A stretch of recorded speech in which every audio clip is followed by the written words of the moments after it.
Olá, sejam todos bem-vindos a mais um aulão de psicologia. Se vocês estiverem me vendo bem, me ouvindo bem, me avisem aí através dos comentários. E aí, pessoal, boa noite.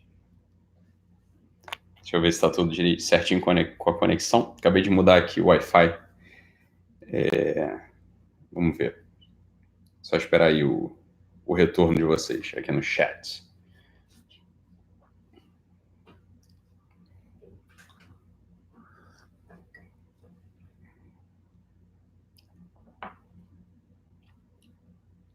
Ah, que bom. Então tá dando tudo certo. Acho que tá tendo um pequeno delay, mas não faz diferença, né? Para vocês não faz diferença nenhuma. Ótimo.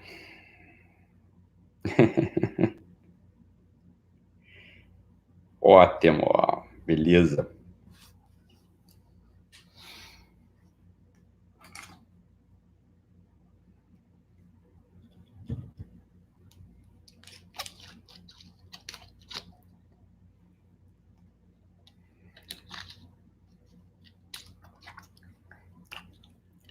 Então vamos lá, começar. Sejam todos bem-vindos a mais uma live, a mais um aulão, né, de psicologia. Estamos, acho que na aula número 7. Seguindo aqui o nosso cronograma, se vocês forem lembrar bem, a gente está abordando aqui desde a aula 1, a gente está varrendo, né, pegando ali como eixo condutor a simbólica, a simbologia das lâminas do tarô. E a gente falou sobre a primeira, a segunda e a terceira lâmina do tarô, né? A gente está na aula número 7 e alguns assuntos a gente vai retomando, tá? Então, não tem... Vocês fiquem calmos, eu sei disso, vocês não precisam... Mas é bom que vocês falem também para vocês se acalmarem, né? Eu sei que tem muita coisa que eu falo aqui nas aulas que não foram vistas em lugar nenhum. Então, elas não são difíceis, elas são desconhecidas, né? O que faz uma diferença muito grande, né? Assim, tem coisa que é muito, muito difícil mesmo. As coisas que a gente está tratando aqui, elas não podem ser difíceis, por quê? Porque elas são sobre a vida humana. Então, não tem, se eu for parar para pensar aqui, eu não estou falando de nenhuma teoria, de nenhum conceito que precise, que solicite grandes articulações matemáticas para o sujeito conseguir chegar lá, etc. Não sei disso. É mais uma questão da atenção, né? Então, algumas das coisas que a gente vai falando aqui ao longo dessas nossas lives, das nossas aulas, elas vão retornar, tá? Fiquem bem tranquilos. Vocês também não se preocupem com o assunto do cronograma, no sentido assim, Ítalo, você está atrasado nas lâminas do tarô. Como é que você sabe que eu estou atrasado, né, se eu não dei uma ementa do curso? Assim, não tem como você achar que eu estou atrasado. É mais uma coisa de, você achou que eu ia falar de uma lâmina por aula, né? Então, isso é coisa da tua cabeça. Ninguém nunca falou, eu nunca falei que ia ser assim. Então, eu falei, as lâminas vão ser um eixo condutor. E eu vou fazer as exposições aqui do modo que elas vão ser mais proveitosas para os senhores, tá bom? Porque no mais a mais eu já sei do assunto, então para mim, né, não faz diferença, eu tenho que expor do jeito que vocês vão conseguir absorver maximamente o conteúdo, tá? Então, vocês fiquem muito tranquilos, vocês estão acostumados com a rotina acadêmica universitária, que vocês têm, sei lá, um ano para concluir lá o que o professor ou a direção colocou na ementa, e aí fica aquele corre-corre, então fica aquela encheção de linguiça, né, sempre meio recortada, assim. Olha, com a graça do bom Deus, a gente não tem isso aqui, né, então isso é a grande alegria do meu trabalho pedagógico, é justamente essa, né, que eu não estou vinculado a nenhuma estrutura universitária, é bem melhor, na verdade, né, no curso presencial, é a mesma coisa, né? Eu sigo o ritmo que eu acho mais conveniente para a turma, para quem está ali assistindo. Então aqui é a mesma coisa, fiquem bem tranquilos, ok? Fiquem bem tranquilos. Na aula de hoje eu vou continuar no assunto que é importante a gente se debruçar sobre esse assunto, porque isso é tudo em psicologia. Isso é tudo para você que não é psicólogo, né? Mas para você que está se lidando com essas questões de ajuste biográfico, está lidando com essas questões de colocar na ordem do dia ali os teus desejos, tuas pretensões, né? Tuas motivações. Então, o que eu vou falar hoje, na aula de hoje? Eu vou começar a falar sobre um assunto que é um assunto muito prevalente para todo mundo, que é o assunto da culpa, tá? A culpa, muitas vezes, ela gera um grande desajuste biográfico na pessoa, por N motivos. Porque a culpa, ela pode paralisar você, a culpa, ela pode te acelerar para um lugar que você não devia estar indo, e eu vou começar a falar da culpa desde um lugar que você vai reconhecer como próprio. Eu francamente, recomendo a você que você não pare nessa primeira parte, porque na segunda parte da aula, aí sim, eu vou falar de um lugar da culpa muito mais. Você vai reconhecer, né? Quando eu falo desse segundo lugar da culpa, é um lugar da culpa que você vai reconhecer em você, mas você não dá nome a esse lugar. E muitas vezes os fracassos biográficos vêm desse segundo lugar, né, de culpa, do segundo lugar de culpa, e não do primeiro, que é para onde eu vou começar a aula, porque, óbvio, eu vou começar aqui porque é mais, mais reconhecível, talvez seja mais simples você conseguir engatar na exposição, tá? Lequinha, estão pedindo para você aparecer aqui para te verem, né? Mas faz mínimo sentido isso, tá bom? Isso não tem o mais mínimo sentido, tá? Então, se quiser aparecer, aparece, mas o pessoal é maluco, né? Então, foi a Edna que pediu. A Edna deve estar com saudade de você por algum motivo. Não sei nem quem é Edna. Tá bom, Edna. Edna Souza Andrade, deve ser uma fã sua. Tá bom, Lequinha? Então, certamente ela. A Mila tá aqui, a Lequinha tá aqui. Tá bom, Edna? Fique tranquilo. Ela não vai aparecer, beleza? Pode aparecer se quiser, mas ficou do mesmo jeito que eu falei, ficou sentada ali, então pelo visto não vai aparecer. Tá bom? Vamos nessa.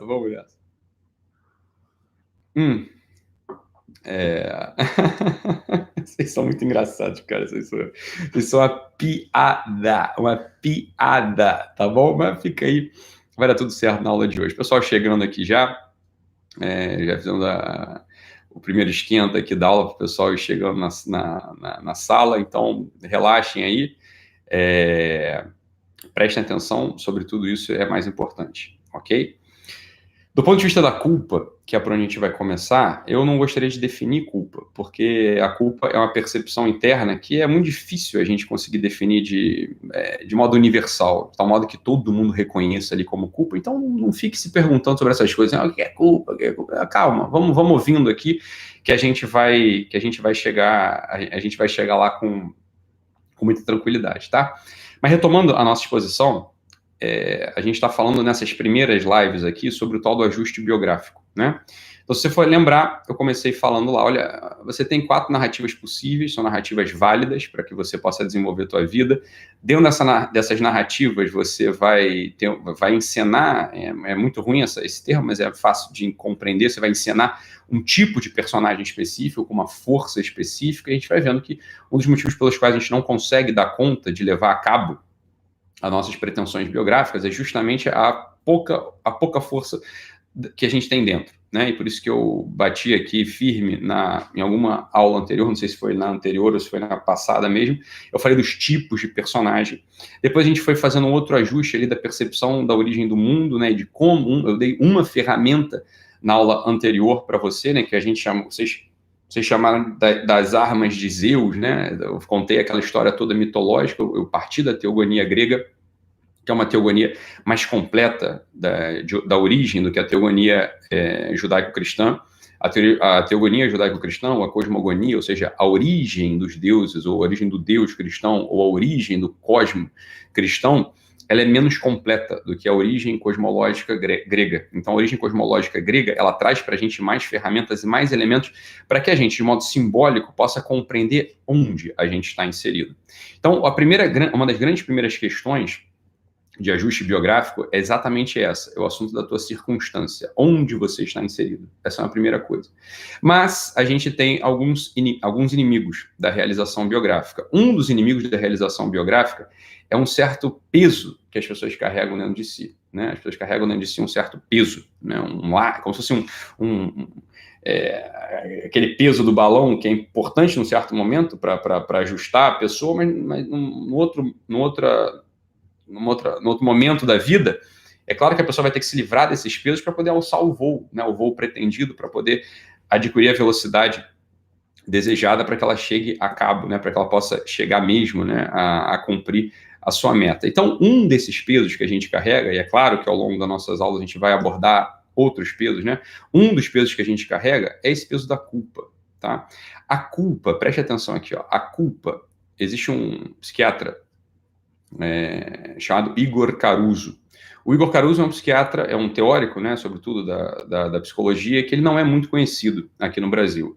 A gente já ouviu falar do Igor Caruso, talvez alguns de vocês são estudantes ou que se interessam no tema, talvez vocês já tenham ouvido falar do Igor Caruso, mas o que o Igor Caruso fala? Né? O que o Igor Caruso fala? O Igor Caruso fala o seguinte, olha, para ele, para a percepção dele, a gênese dos sintomas de ansiedade, dos sintomas depressivos, dos sintomas histéricos, dos sintomas neuróticos, sobretudo, que é mais o que ele trabalha, ele fala assim, olha, a gênese desses sintomas, veja, não é exatamente uma luta mal feita entre o superego e o id, como pretendia o Freud, né? Quer dizer, o Dr. Freud, ele fala o seguinte, olha, se não existe um recalque, ou seja, se o superego ele não tem capacidade de recalcar os complexos, e um dia eu vou abordar extensamente a psicodinâmica freudiana para que fique claro para todo mundo, mas eu estou evocando memórias que todo mundo mais ou menos tem sobre o Dr. Freud, né? Então, quer dizer, como é que o Dr. Freud fala que se dá a gênese dos sintomas? Para o Dr. Freud, a gênese dos sintomas é o seguinte, olha, existe o seu id, né? São pulsões profundas,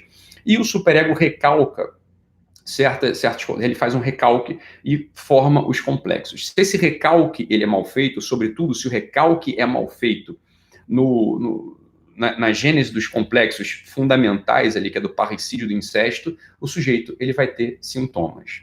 Tá? O Dr. Freud, no desenvolvimento da sua explicação, da sua teoria, ele fala, olha, o superego, ele é, na verdade, um tabu, e é o tabu cristão. Isso é palavras do Dr. Freud, ok? Você não tende a matar o seu pai, e você não dorme com a sua mãe, né? Você não copula com a sua mãe, porque existe um tabu.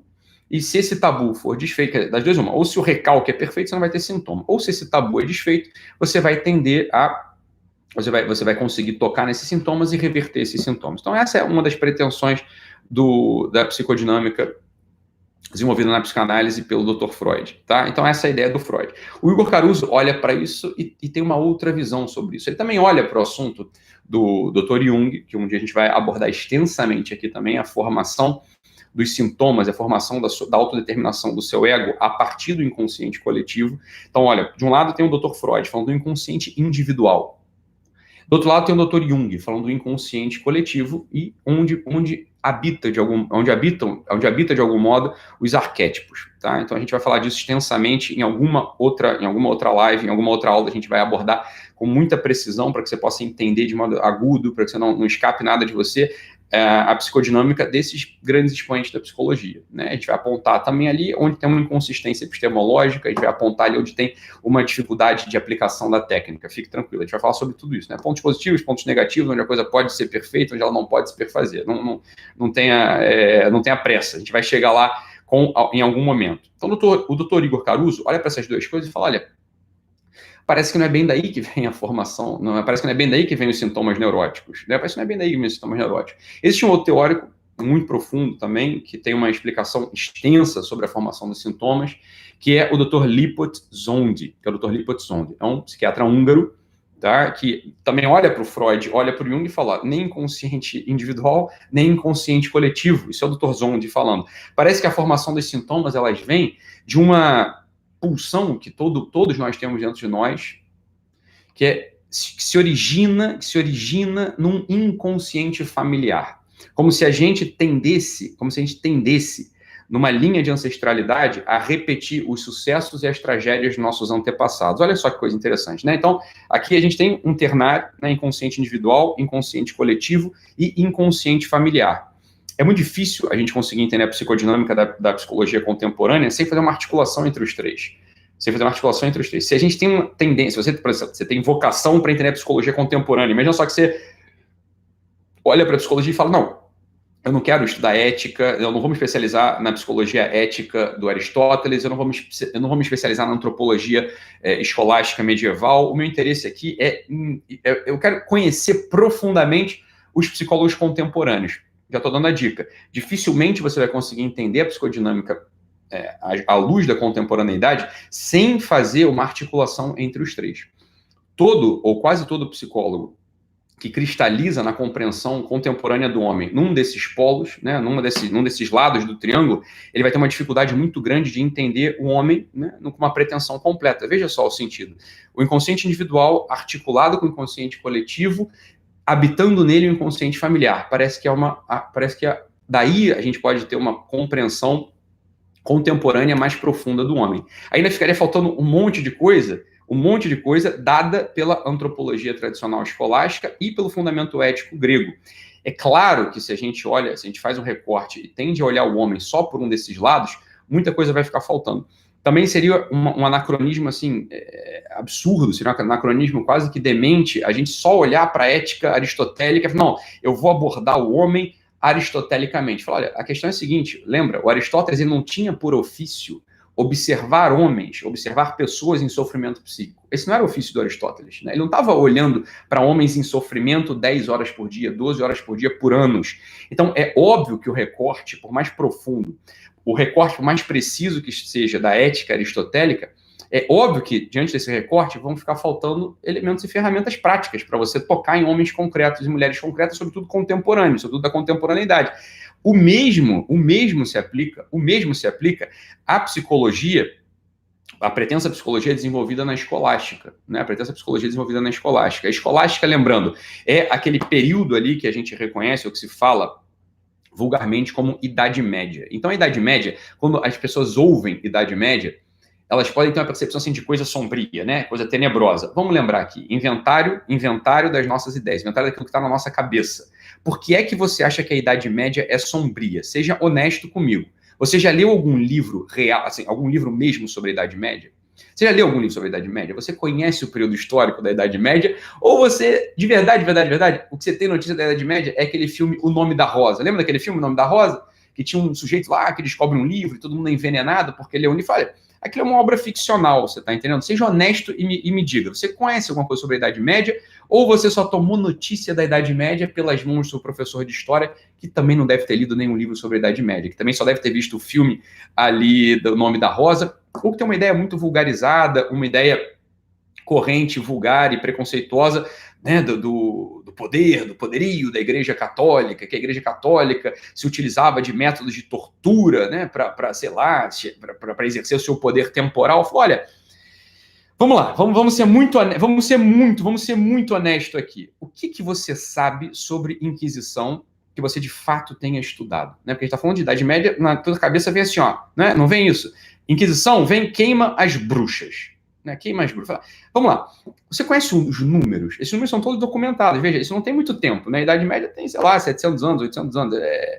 Está tudo documentado. As coisas já eram documentadas. Você, de fato, estudou essa história? Você conhece os números das bruxas queimadas na Idade Média? Você conhece a história da evolução da Inquisição, por exemplo? Olha, seja honesto. É hora de ser honesto. A hora de ser honesto, você vai falar assim, Ítalo, se eu for ser honesto mesmo contigo, eu não li o Huizinga, né? Eu não li o Tom da Idade Média, eu não conheço os livros de Bernardo de Claraval, eu jamais ouvi falar sobre Duns Scott, eu não tenho ideia de que Picas é Guilherme de Ockham, eu não tenho ideia da formação da liturgia das horas, eu nunca ouvi falar, eu não sei nem qual é a literatura da Idade Média, Ítalo. Para se eu for honesto com você, Ítalo, eu não sei um livro produzido na Idade Média. Se eu for ser honesto mesmo contigo, assim, ó, eu até sei que Cervantes, será que Cervantes era da Idade Média? Será que Shakespeare é da Idade Média? Não é verdade que tem uma confusão brutal na nossa cabeça? Ó, eu sei que, sei lá, Érico Veríssimo na Idade Média, isso eu até sei, porque ele é brasileiro e tá aqui. Agora, Érico Veríssimo ainda tá vivo ou morreu? Érico Veríssimo é Luiz Fernando Veríssimo? Ou ele é amigo do Jô Soares? Olha a confusão mental. A gente não tem ideia da literatura que tá aqui na nossa mão. Assim, Manuel Bandeira, ele conheceu o Fernando Pessoa, falou, olha, essas coisas têm 100 anos e a gente não conhece, não é verdade? As coisas têm 100 anos e você não sabe, né? Você não estudou, você não sabe, essa que é a verdade. Ora, se você não tem notícia real, concreta, assim, ó, olha, Tom Jobim era amigo de Vinícius de Moraes, mas o Vinícius de Moraes, eu não lembro, o Vinícius de Moraes, ele era um letrista que foi amigo do Raul Seixas, ou o Vinícius de Moraes, ele fazia poesia e depois virou letrista da Bossa Nova. Falou, talvez aí você comece a ficar mais claro para você. Você lembra de algum versinho, né? Havia uma pedra no caminho. Quem escreveu isso? E agora, José? Quem escreveu? Essas coisas que estão ao alcance da nossa mão, né? Quer dizer assim, isso aí está na prateleira de várias casas. A verdade é que você não tem muita ideia disso. Também estão com toda a tranquilidade do mundo. Não é hora da gente ficar arrotando arrogâncias que a gente não tem, a gente não sabe de onde vieram, né? É hora agora de muita humildade, falar, vamos aprender. Por que a gente não aprende, né? Não é uma posição interessante aprender? Pode ser uma posição mais interessante. Então, quando você tem a ideia de Idade Média, por exemplo, Você tem que ser muito honesto. Assim, eu não conheço um livro, Ítalo, eu não sei nem se já tinha escrita na Idade Média, para falar a verdade. Ítalo, eu não sei se já tinha imprensa na Idade Média. Eu vou dizer, não, a imprensa foi Gutenberg, acho que é um pouco depois, né? Quer dizer, tem um negócio de uma Bíblia que foi impressa lá, a Bíblia de Gutenberg. Talvez isso você lembre, né? Talvez isso você lembre. Então, o resto você não sabe, você não tem ideia, assim, por exemplo, como que a Inquisição praticada pela Igreja Católica, no Tribunal do Ofício da Inquisição da Igreja Católica, qual era o expediente dele? Tinha inquérito ou era coisa sumária? Você, por exemplo, conhece a conexão entre as práticas de inquérito do FBI, as práticas de inquérito tradicionais e a Inquisição? Você conhece isso? Você sabe se tem uma Inquisição? Você sabe se havia uma diferença entre uma Inquisição civil e uma Inquisição religiosa? Uma Inquisição local? Você conhece? Não conhece. Então não vamos. Isso aqui é uma lembrança de que a gente é ignorante de algum modo, de que existe uma ignorância que habita a nossa cabeça e que a gente puxa ideias, sabe-se lá de onde, né? Sei lá, a gente tem perfumes do professor de história, a gente tem perfumes de de um certo preconceito, a ouvir alguém falar em algum lugar. Então, olha, vamos lá, né? Vamos ser muito honestos aqui e vamos pensar o seguinte: eu não sei, né? Eu não sei essa coisa. Eu não sei. Então, de fato, eu não sei quem é Bernardo de Claraval. Eu não sei quem é Pedro Lombardo. Eu não sei quem são essas pessoas que você está falando. Eu vou ser um pouco honesto, eu não sei essa coisa mesmo. Né? Então, não tem por que você ter uma má impressão quando eu falo assim: olha, a filosofia escolástica é uma filosofia medieval. A primeira quebra que a gente tem que fazer é o seguinte: olha, medieval, aprenda, não é sinônimo de coisa ruim, só para você saber. Né? Medieval não é sinônimo de coisa ruim. Mas se você for parar para pensar, você já foi à França? Né? Você já foi aos balneários franceses? Você foi a Nice, por exemplo? Né? Você foi a Nice hoje. Nice, olha, faça esse exercício. Nice é claro, bonito e tem a luz mais bela do mundo. Você já foi a Toscana, por exemplo? Né? Na Itália? Você conhece Madrid? Por exemplo, né? Madrid no verão. Você já foi a Barcelona? Barcelona você já foi, né? Então, Barcelona, você vê, praia, é bonito, região catalã, uma arquitetura linda, maravilhosa. Portugal, Porto, Lisboa, não é tudo iluminado, não é tudo bonito. Assim, é uma coisa incrível. Aquela coisa é bonita, iluminada, aquela é perfumado, poético. Por que diabos você acha que na Idade Média tudo ficou... Né? Imagina que você chega nesse lugar, lembra? É um lugar físico. O Sol continuava rodando. O eixo da Terra era o mesmo. As árvores provavelmente eram até mais frondosas e mais belas. Por que diabos você acha que na Idade Média todos esses lugares eram escuros e tinham ratos mortos pela rua? Não é uma coisa maluca? Assim, olha, provavelmente, se a gente é mais ou menos razoável, na Idade Média, a geografia do lugar era a mesma, a luminosidade era a mesma, o sol nascia no mesmo tempo, né? As pessoas tocavam suas músicas, tocavam suas flautas, tocavam suas guitarras, guitarra é o modo espanhol de dizer violão, né? Já havia músicas, as pessoas já tocavam música, né? A música já existia, não sei se você lembra disso, né? A música já existia, as pessoas tocavam em família, as pessoas reuniam, vinham da colheita, vinham do trabalho, eu não sei se você consegue imaginar isso. As pessoas chegavam do trabalho e conversavam. As pessoas chegavam do trabalho e tocavam violão em casa. As pessoas chegavam do trabalho e comiam morangos, você tá entendendo? As pessoas iam à praia, não sei se você sabe disso. As pessoas iam à praia, porque tinha praia, você tá entendendo? Então, as pessoas mergulhavam na praia, se divertiam, jogavam, sei lá, as brincadeiras lá, jogavam bola. Falaram, olha, as coisas existiam na Idade Média. Eu não sei se você consegue, a tua imaginação consegue capturar isso. Isso é importante demais pra gente, né? A tua imaginação consegue capturar isso? As pessoas viviam numa certa harmonia na Idade Média. Assim como na Grécia Antiga, né? Assim como na contemporaneidade atual, assim como na Idade Moderna, renascentista. Então veja como que os preconceitos de filme, eles entram na nossa cabeça. Quando a gente pensa em Idade Média, é frio, todo mundo encapuzado, escuro e bruxas queimando. Né? Bruxas queimando. A coisa curiosa é a seguinte, olha, em toda a Europa, isso não é pouco, mas a verdade é que você tem que parar para pensar, faz as contas, em toda a Europa, em 800 anos de Inquisição, foram executadas 300 pessoas, e nem todas foram queimadas. Isso é muito ou é pouco? Fala, Ítalo, isso é um número, 300 é um número. Eu só quero saber se bate com a ideia que você tem de Idade Média.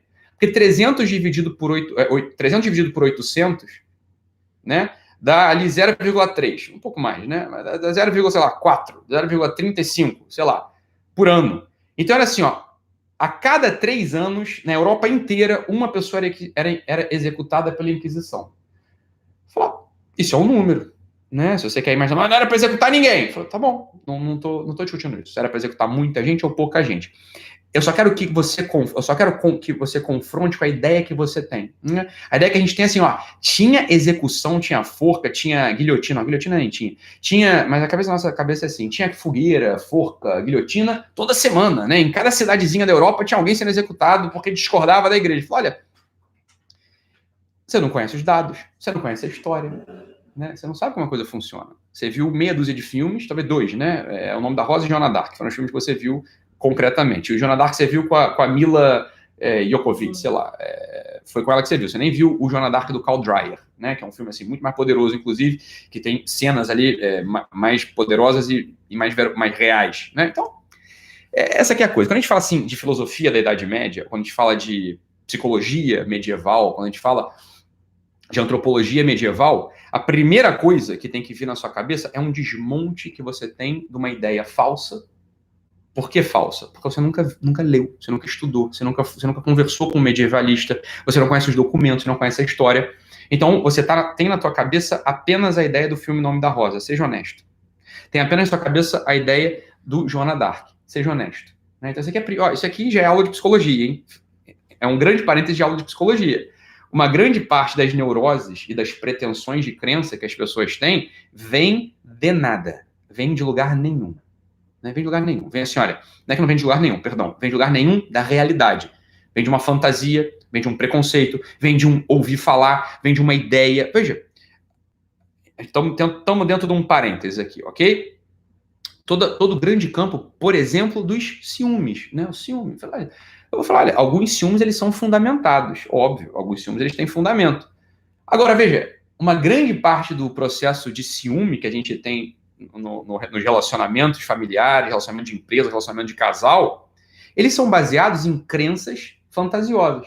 São indícios de realidade, portanto, não são a realidade mesmo, são fantasias que habitam na nossa cabeça. Então, no ofício do consultório, no ofício do aconselhamento, no ofício da amizade, olha, no ofício de fazer um diário, no ofício de uma pretensão autobiográfica, talvez uma das primeiras coisas que a gente tem que fazer é essa. Ó, vamos fazer um inventário aqui de coisas que fundamentam o meu conjunto de crenças para eu ver, olha, talvez eu seja um sujeito muito fantasioso, muito fabuloso. Eu me apego a qualquer coisa. Espirrou na minha cabeça, virou realidade. Cuidado, né? Cuidado. Né? Só tenha cuidado com isso. Isso aí pode estar moldando a tua vida, de um modo destrutivo. Por que destrutivo? Porque não é real. Ora, se a biografia, ela se desenvolve dentro da realidade, lembra que eu falei? Já falei isso mais de uma vez, né? A nossa vocação biográfica, a vocação de ser humano, é uma articulação entre chamado e circunstância. Sempre prefiro estar na circunstância real do que na circunstância imaginária. Porque a circunstância imaginária, ela é má pagadora. Aquela coisa, o combinado não sai caro, é que não tem combinado com imaginação. A imaginação, ela não tem tamanho. A imaginação não tem lastro na realidade. A imaginação não tem peso, não tem volume, não tem medida. A imaginação, como já disseram, e com alguma precisão, por esse lado, é a louca da casa. A imaginação é a louca da casa. Então, assim, tudo que é combinado com a imaginação, entenda, sai caro. Tudo que é combinado com a imaginação sai caro. Não vamos ter imaginação, portanto? Ora, é o inverso. A gente vai ter uma imaginação calcada na realidade. Uma imaginação que tenha sempre uma raiz profunda no real. Uma imaginação que tem uma raiz profunda no real. Quando as imaginações elas se deslocam do real, pronto, essas são as imaginações que são apagadoras. Então, o primeiro exercício é o exercício da concretude do real. A concretude do real, ela é adquirida observando, conversando, tendo calma, lendo, investigando, né? Se acalmando, sobretudo. As pessoas muito ansiosas, elas têm uma fabulação imagética muito grande. Elas pensam em um monte de coisa. Né? O que é? Vamos aqui dar o exemplo do sujeito ansioso. Né? Aí eu ouvi um barulho lá fora. Será que é um leão? Será que é um assaltante? Será que é um relâmpago? Será que é um raio? Será que é um desmoronamento? Esses dias eu estava, né, tava passando ali, né? Acho que estava com as crianças, não sei. Estava numa região que tem desmoronamentos aqui no Rio de Janeiro. E começou a trovejar. E chover. E eu lembro de uma história de uma família, amiga, muito próxima, que estava em Teresópolis, na sua casa de campo, né, numa dessas temporadas de chuva e raio, e o cachorro da casa começou a latir, como se estivesse empurrando ele de um cômodo para outro. Eles entenderam que tinha alguma falha no engano, alguma coisa errada não estava certa, e aí eles foram de um cômodo para outro, seguiram ali o comando do cachorro. Falou, porra, bicho é bizarro, né? Bicho sabe mais do que a gente nessas coisas aqui. Então, foram para o outro cômodo. Deu 5 minutos, desmoronou a casa onde eles estavam. Desmoronou a casa onde eles estavam. Né? Se todo mundo soterrado, provavelmente eu ia morrer, né? A família do Pedro Paulo. Né? Eu morrer, Liano e Pedro Paulo. Isso é uma tragédia ali. Isso é uma tragédia. Quando eu estava deitado e comecei a ouvir os relâmpagos, eu estava na mesma área, né? Estava em Nófrigo, estava na mesma área. Eu começou a vir aquela fabulação imagética na minha cabeça. Falei, rapaz, eu vou ser soterrado aqui. Eu vou ser soterrado nesse lugar. E comecei a ficar ansioso com a coisa. Imediatamente eu fiz um exercício assim, ó, de calcar em dados, basear na realidade. Eu precisei fazer esse exercício conscientemente. Falei, olha, eu não vou sair daqui. Eu não vou botar minha família no carro e vou embora daqui. Eu não vou entrar nesse carro e eu não vou embora daqui. Né? Estatisticamente falando, morro não cai assim, você tá entendendo? E na prática, deixa eu dar uma olhada lá fora. Não tá nem chovendo tanto, então deixa de ser maluco, deixa de ser neurótico, né? Deixa de ser ansioso. Não vai acontecer nada. Dorme, meu filho, que é a melhor coisa que você faz. Veja, era uma imaginação baseada na realidade, mas era amplificada por um filme que eu tinha visto. Né? Era amplificada por um filme que eu tinha. Que filme é esse? De todas as histórias que eu conheço, essa é a única história que eu falei aqui do Pedro Paulo, é a única história de gente que desmoronou. Né? Tem razão de ser essa imaginação. Eu também não vou tomar nenhuma medida drástica. Não, essa coisa não tá terrível assim também. E na prática real, na prática mesmo, era muito mais perigoso eu sair de carro na madrugada com uma chuva, né, naquelas pistazinhas ali da região serrana. Então, obviamente, eu ia fazer uma cagada se eu agisse baseado naquilo. É ou não é? Ora, dentro do parênteses ainda, já fechando. Dentro do parênteses aqui, já fechando. Quantas condutas biográficas a gente não toma baseado neste tipo de operação fabulosa, nesse tipo de operação de fábula narrativa? Cuidado, essa que é a grande questão. Por exemplo, um psicólogo que fosse rechaçar, né, todo o conteúdo medieval por causa de um nome. O nome medieval.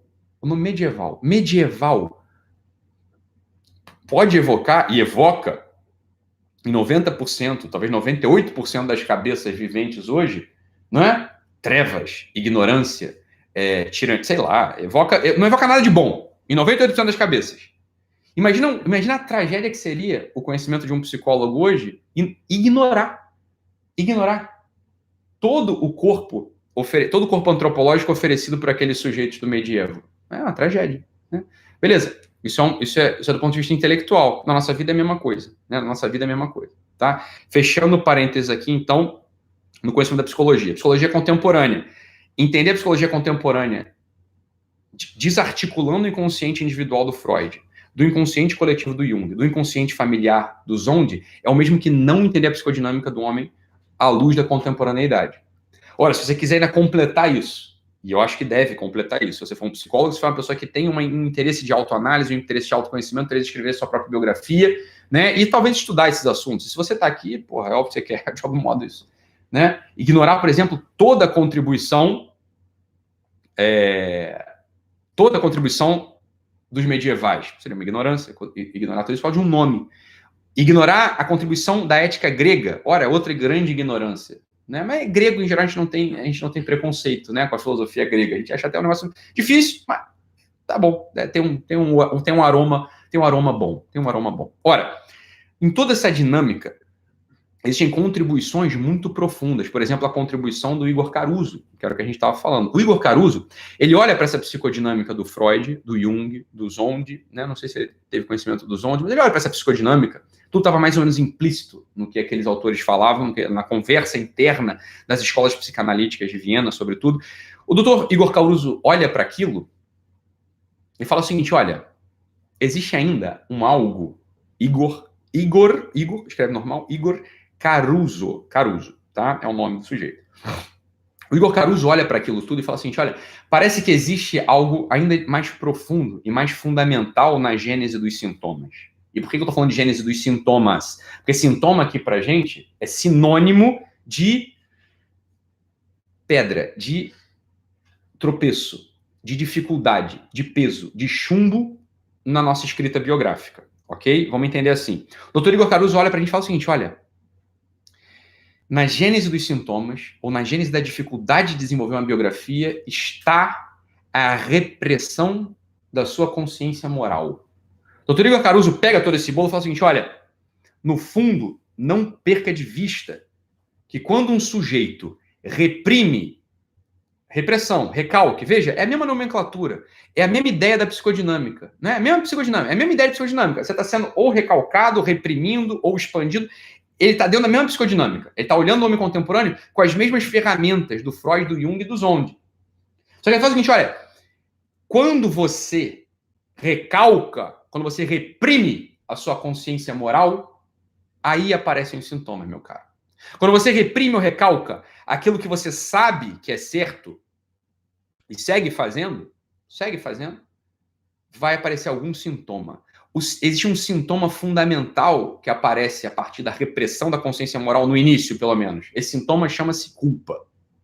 A culpa, portanto, ao mesmo tempo, veja, ela é um símbolo. E o símbolo, em regra, ele tem duas faces. Ele é como o deus Janus, né? O deus Janus da mitologia. Janus, inclusive, é o que dá origem ao nome janeiro. O mês janeiro, ele tem nome em homenagem ao ente mitológico Janus. O Janus é aquele ente mitológico de duas faces, né? Janeiro, duas faces, porque ele está olhando para frente e olhando para o que passou, né? Ele está ali na interseção entre as duas realidades, tá? Olhando para o ano que se inicia, mas não esquece do ano que acabou de passar, né? Como se fosse assim, ó, duas caras. Né? Tem duas caras o Janus. Então, o símbolo, ele é assim em regra. Ele tem duas faces. Tem duas faces. Em regra, o símbolo é assim. A culpa, ela pode ser percebida como algo real, mas algo simbólico também. Existem duas faces na culpa, pelo menos. Uma das faces da culpa é a face que olha para baixo, que te pesa. E a outra face da culpa é a face da redenção. Aquilo como se fosse um sinal, um alerta. Né? Um sinal, um alerta. Se você não se sente culpado, se você não tem a culpa, se você não percebe a culpa interiormente, das duas, uma. Ou você tem uma consciência muito deformada, ou são anos de prática naquilo que a gente pode chamar de vício. Você reprimiu sua consciência moral. Então aparece um sintoma que você já não consegue mais dar nome. Você já tem um sintoma, você vai ter alguma questão ali, interior. Alguma preguiça, alguma lentidão, né? Princípios de instabilidade, você promete e não cumpre, você é uma pessoa injusta, você é uma pessoa nervosa, você é uma pessoa ansiosa, talvez por uma repressão da sua consciência moral que você já não sabe mais a origem dela. Você já não consegue mais investigar onde está a coisa. São anos de prática, né? São 10 anos ali que você já está reprimindo alguma coisa que você sabe que é certo, mas você faz errado do mesmo jeito, né? Botaram aqui, ó, procrastinação, etc. É tudo isso, é tudo isso. Quando você vai fazendo aquilo que é errado, ano após ano, né? Dia após dia, mês após mês, ano após ano, pode ser que você reprima a sua consciência moral e a culpa, ela já não tem, presta atenção, a culpa, ela já não tem mais aquele sinal positivo, da face positiva da culpa, que é o alerta. Agora, a culpa é algo que olha para baixo. E quando olha para baixo, você já não vê mais nada que está em cima. Você simplesmente vai agir, vai continuar agindo como você está agindo, e apareceriam, então, os sintomas. Tá? Esses sintomas são sintomas de desvio biográfico. Essa é a ideia do Dr. Igor Caruso. Como, então, a gente agiria sobre isso? Porque, veja, aqui que está o grande ponto. Se você ainda tem a culpa e a culpa está clara na sua cabeça, você não precisa fazer um inventário de consciência, você precisa fazer um inventário de conduta. Né? Entendo o que eu estou querendo dizer. Se está na tua cabeça ainda o que é certo e o que é errado, ótimo sinal, maravilha. Você sabe o que é o certo e o que é errado, só não está conseguindo agir. O Igor Caruso não está falando disso. O Igor está falando o seguinte, olha, é que às vezes você agiu por tanto tempo que você nem sabe mais. Então, o princípio terapêutico do Igor Caruso seria uma das formas terapêuticas que o Igor Caruso propõe na sua teoria geral. Ele não fala desse jeito, mas aqui a gente traduzindo de modo que a gente possa concretizar na prática, é fazer uma formação da consciência. É voltar, é back to basics, né? Voltar ao beabá, formar a consciência novamente, como, por exemplo, isso que a gente está falando aqui, né? Como a gente está falando isso aqui. Não, por que diabos eu me manifesto raivosamente sobre coisas que eu jamais estudei? Isso é uma falsidade tremenda. São coisas que eu não entendo. Isso é uma falsidade tremenda, né? Então, a formação da consciência, ela seria o método terapêutico proposto pelo Dr. Igor Caruso. Você precisa formar sua consciência mais uma vez. Formação da consciência, como se faz? Vários métodos, hein? um método de formação da consciência, entenda o que parece muito esquisito. Acesso à beleza da poesia, da literatura, romances, filmes. Por quê? Porque a boa arte, ela explicita, ela deixa explícita a conduta do sujeito. Ainda que seja um filme, por exemplo, imagina só eu falei já desse seriado aqui, trazendo, não vamos lá para o cinema europeu, década de 50, que ninguém assistiu isso. Mas vamos trazer para o dia de hoje, né? Vamos abrir o Netflix. Tem lá a série Narcos. Tem o Pablo Escobar lá, dando tiro em todo mundo. É óbvio que existe uma glamorização do crime, existe uma glamorização da vilania, existe uma glamorização daquele bandido. Mas a verdade é que todo mundo sabe que é um bandido. Tá claro, tá explícito ali. Por mais que tentem confundir você, você vê claramente o que é o certo e o que é o errado na coisa. Você vê o que é o certo e o que é o errado. Então a exposição, por exemplo, a exposição a obras de arte, sobretudo no cinema, o cinema ajuda muito. Poderia ajudar ao bom cinema. Filme de herói. Filme de herói. Filme de herói. Eu particularmente, não gosto de filme de herói. Eu não consigo ver Homem-Aranha, não consigo ver Batman, não consigo ver nada disso. Mas a verdade é que nesses filmes está muito claro a pretensão do ser humano. É bom ver. Às vezes, de bobeira, não tem nada que ver. Vai ver Batman. Não tem nada para ver. Vai ver Homem-Aranha, relaxa. Não precisa ficar vendo filme cult, não, meu filho. Não precisa ficar vendo filme cult. Né? Vai ver essas coisas aí mesmo. Por quê? Porque ele é um eixo narrativo muito claro do herói. O que é o certo e o que é o errado? Ele sempre faz a coisa boa. Ele vence o mal. Você reacende certos princípios ocultos. É claro que você não é Homem-Aranha. Você, né, não é Homem-Aranha. Por mais que o Jorge Versilo tenha feito uma versificação absolutamente tosca sobre o Homem-Aranha, né? Quer dizer, você sabe que você não é Homem-Aranha. Você sabe que você não é Homem-Aranha. Sabe que você não é o Batman. Você sabe que você não é essas coisas, né? Mas vê isso de novo, o que acontece? Você vai ter reaceso, você vai reacender em você princípios ocultos da tua biografia. Portanto, é interessante. Essa é uma forma. Essa é uma forma de reacender a consciência moral. Outra forma de reacender a consciência moral, a meditação, como a gente falou na live passada. Quem não assistiu a live passada, recomendo mesmo que assista a live passada. O assunto do exílio, né? Você levar questões de justiça, de nobreza, de temperança, de valentia, nobreza, as coisas que a gente já falou, para meditação. Isso vai reacendendo a sua consciência moral, né? Vai reacendendo a sua consciência moral. Ora, né? Ora. Sobre culpa, isso é o que as pessoas em geral têm na cabeça. Por que as pessoas se sentem culpadas? Elas estão fazendo o que é errado. As pessoas se sentem culpadas quando o sentimento de culpa ele é nobre, né? Na melhor das hipóteses, né? Na melhor das hipóteses, o sentimento de culpa, ele vem porque você faz, você sabe que tá errado, né, meu filho? Você fez lá a coisa. Fumou maconha, não devia, roubou e não devia, deu um tapa injustamente em alguém, aí vem culpa dentro de você. Vem uma culpa dentro de você. É claro que se você vai agindo naquilo por muito tempo, você pode reprimir a sua consciência moral, aquilo vira um hábito, você vai começar a ter sintoma. Ok, esse é um dos princípios da culpa. Isso está claro, né? Então a gente precisa agir sobre isso. Ora, existe uma outra dimensão da culpa, essa sim muito mais endêmica e profunda. E essa desconhecida. A maior parte das pessoas não conhece essa culpa que eu vou falar agora na segunda parte da aula. Tá? Essa visão da culpa, quando eu começar a descrever, você vai reconhecer e falar, putz grila, isso aqui é profundo, né? Mas existe um sociólogo australiano que descreveu perfeitamente esse movimento. Eu acho que as pessoas não conhecem esse sociólogo australiano aqui no Brasil, né? Não tenho notícia sequer da tradução, tem um livro dele que eu acho que foi traduzido, mas não sei se as pessoas leram ou não leram, chamado John Carroll.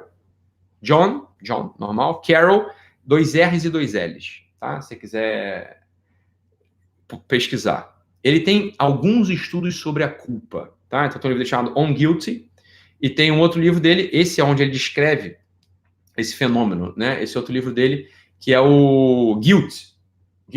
Great Eminence Behind Character, History and Culture. Esse tá lá. Está descrito lá, esse princípio da culpa. As pessoas não levaram a sério, tomaram conhecimento, não leram. O John Carroll, assim, ele não foi. Esse livro é de 85, hein? Não é um livro assim que publicou ontem. É um livro que está enterrado lá, já está enterrado que é 30 anos, 34 anos, 85, é a minha idade. Está enterrado desde que eu nasci, esse livro. Há 34 anos está enterrado esse livro, ninguém falou do John Carroll. O John Carroll, ele fala uma coisa muito, muito interessante. Ele fala o seguinte, olha, tem todas essas culpas aí que vocês estão falando. Tudo isso tem. E ele não nega nada. Como é que você vai negar essas coisas? É claro, tudo está presente. Mas tem uma culpa, e essa, sim, parece ser aquela que gera os sintomas de desvio biográfico profundo.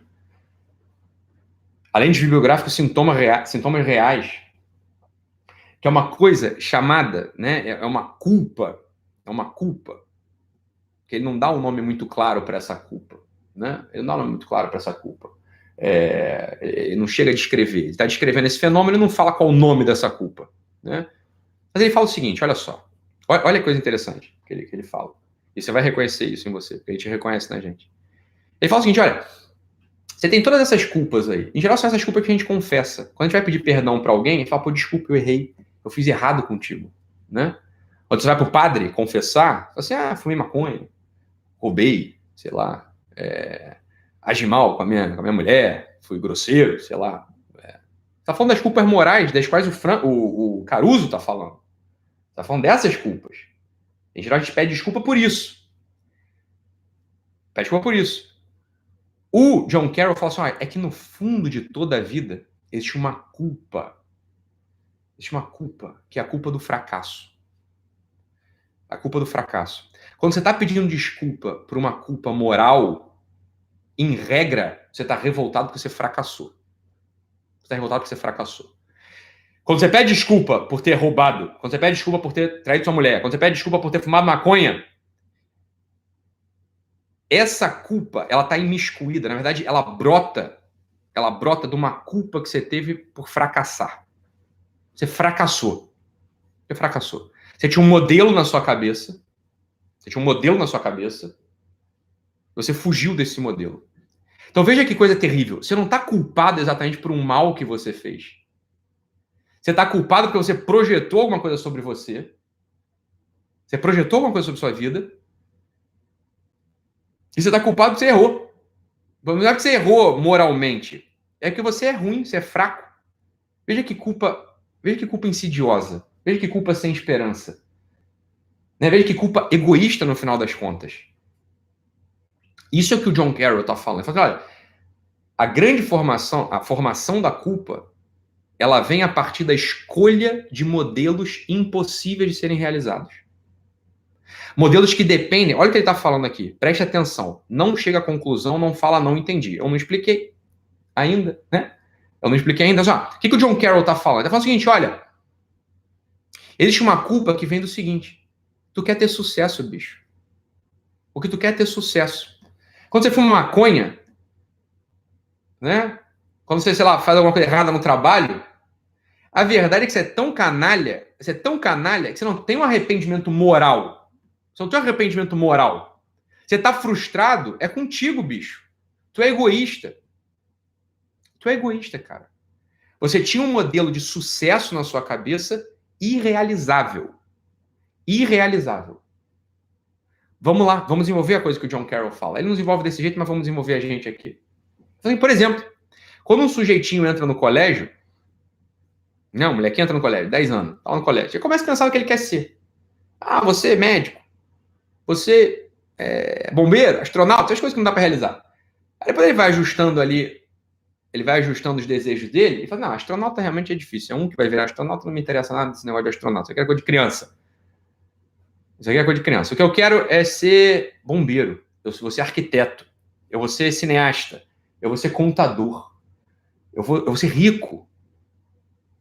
Eu vou ser rico. Né? Quantas pessoas andam culpadas pela vida hoje por modelos de sucesso irrealizáveis? Por que irrealizáveis? Vamos entrar na dinâmica de ficar rico, por exemplo. Vamos entrar na dinâmica de ficar rico. O que eu estou dizendo não é o seguinte, não é que não dá para ficar rico. Eu estou dizendo o seguinte, ficar rico, não sei se você sabe disso, não depende... Olha o que eu vou falar, isso é muito esquisito. Isso é contra uma ideia burguesa, estúpida, que parece absolutamente correta e moral hoje em dia, que é a meritocracia. Né? Então, assim, a gente ascende pelo mérito. Se você tem mérito, tu vai chegar lá. Se você trabalha mesmo, trabalha duro, tu vai ficar rico, você vai prosperar. As pessoas nunca olharam como a vida funciona?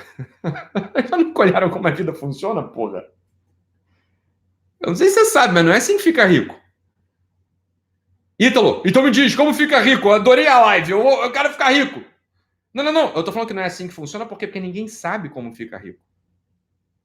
O sujeito que fica rico, meu caso, por exemplo, fiquei rico. Concretamente fiquei rico.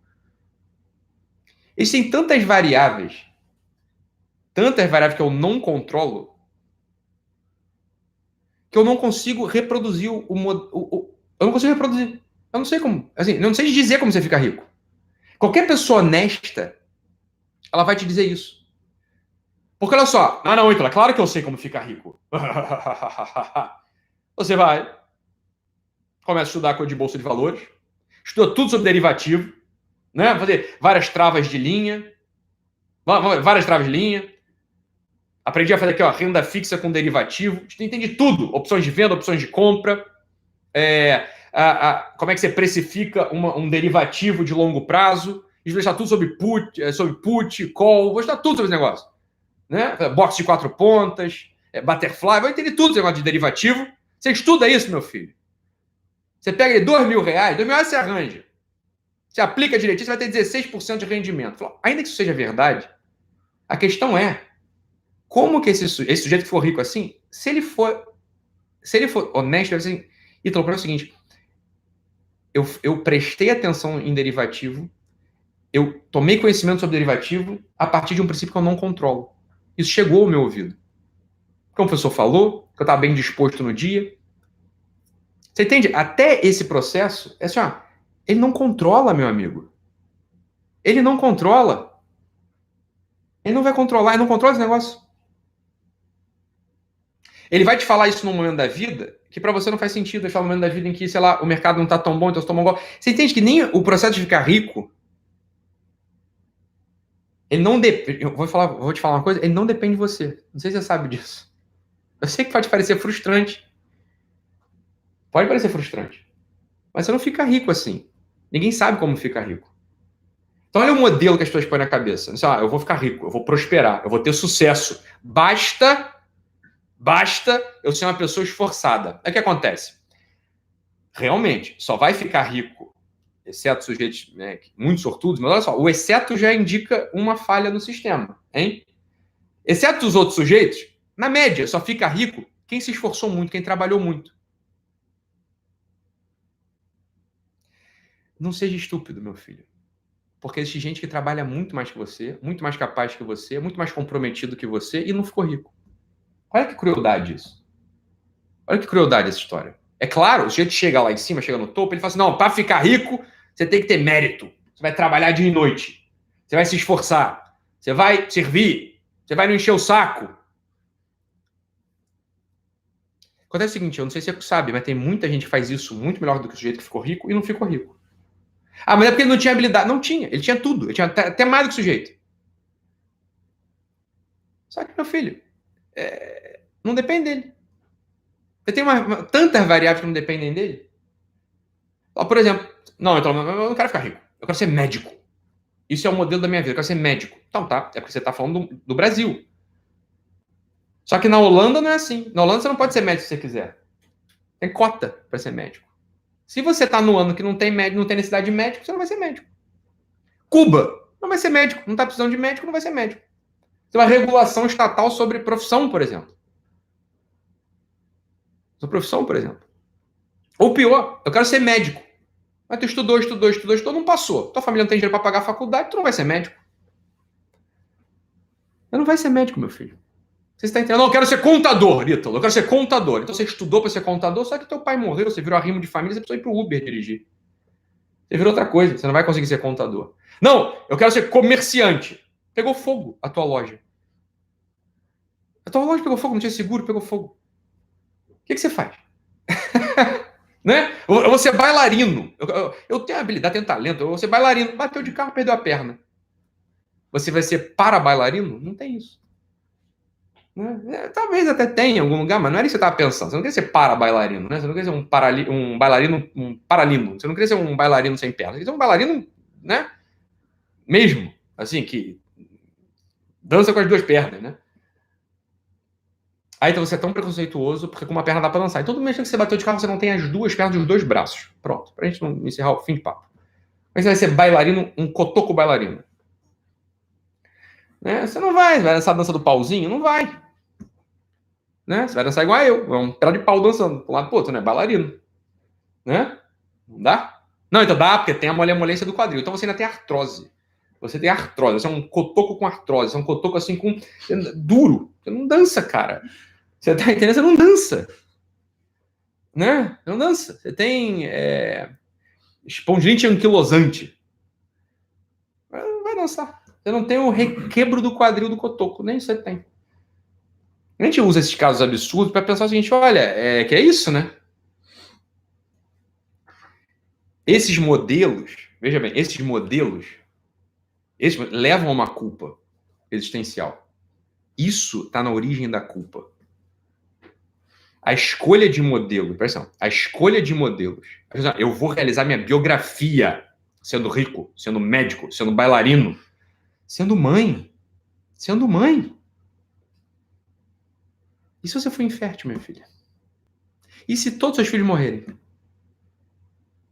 Olha, vou além. E se seus filhos não morrerem, você é fértil e vira tudo assim, ó, marginal, drogado, bandido, cafetão, essas coisas assim, que você não quer que teu filho vire. Não sei se você sabe, que isso não depende também de você. Você pode educar teu filho direito, e depende sim, na minha casa não vai ter marginal, não vai ter drogado. Ah, Alice, que bom, né, falar contigo aí. Tu viu no País das Maravilhas, então, né? Não sei se você sabe disso, que o teu filho tem um negócio chamado liberdade. Você pode dar educação primorosa para ele. Você deu tudo, deu amor, deu carinho, né? Deu banho, sopinha, mingau, whey proteína mamadeira, todos os valores, você passou tudo para ele. E a missa, e ao culto, e a sinagoga, tudo com o moleque, tudo tá dentro do conjunto de valores que você fez. Você era presente, era mãe presente. Você era mãe presente que não tinha nem televisão em casa, não tinha telas, você educou o moleque no melhor método possível, alfabetizou no método mais excelente. Esse moleque não vai chamar de liberdade, minha filha. Ele tem liberdade. É um olhar que cruzou num lugar errado, torto, no momento errado, o moleque, pronto, se perdeu. Então, essas ideias, esses modelos, quando esses modelos de vida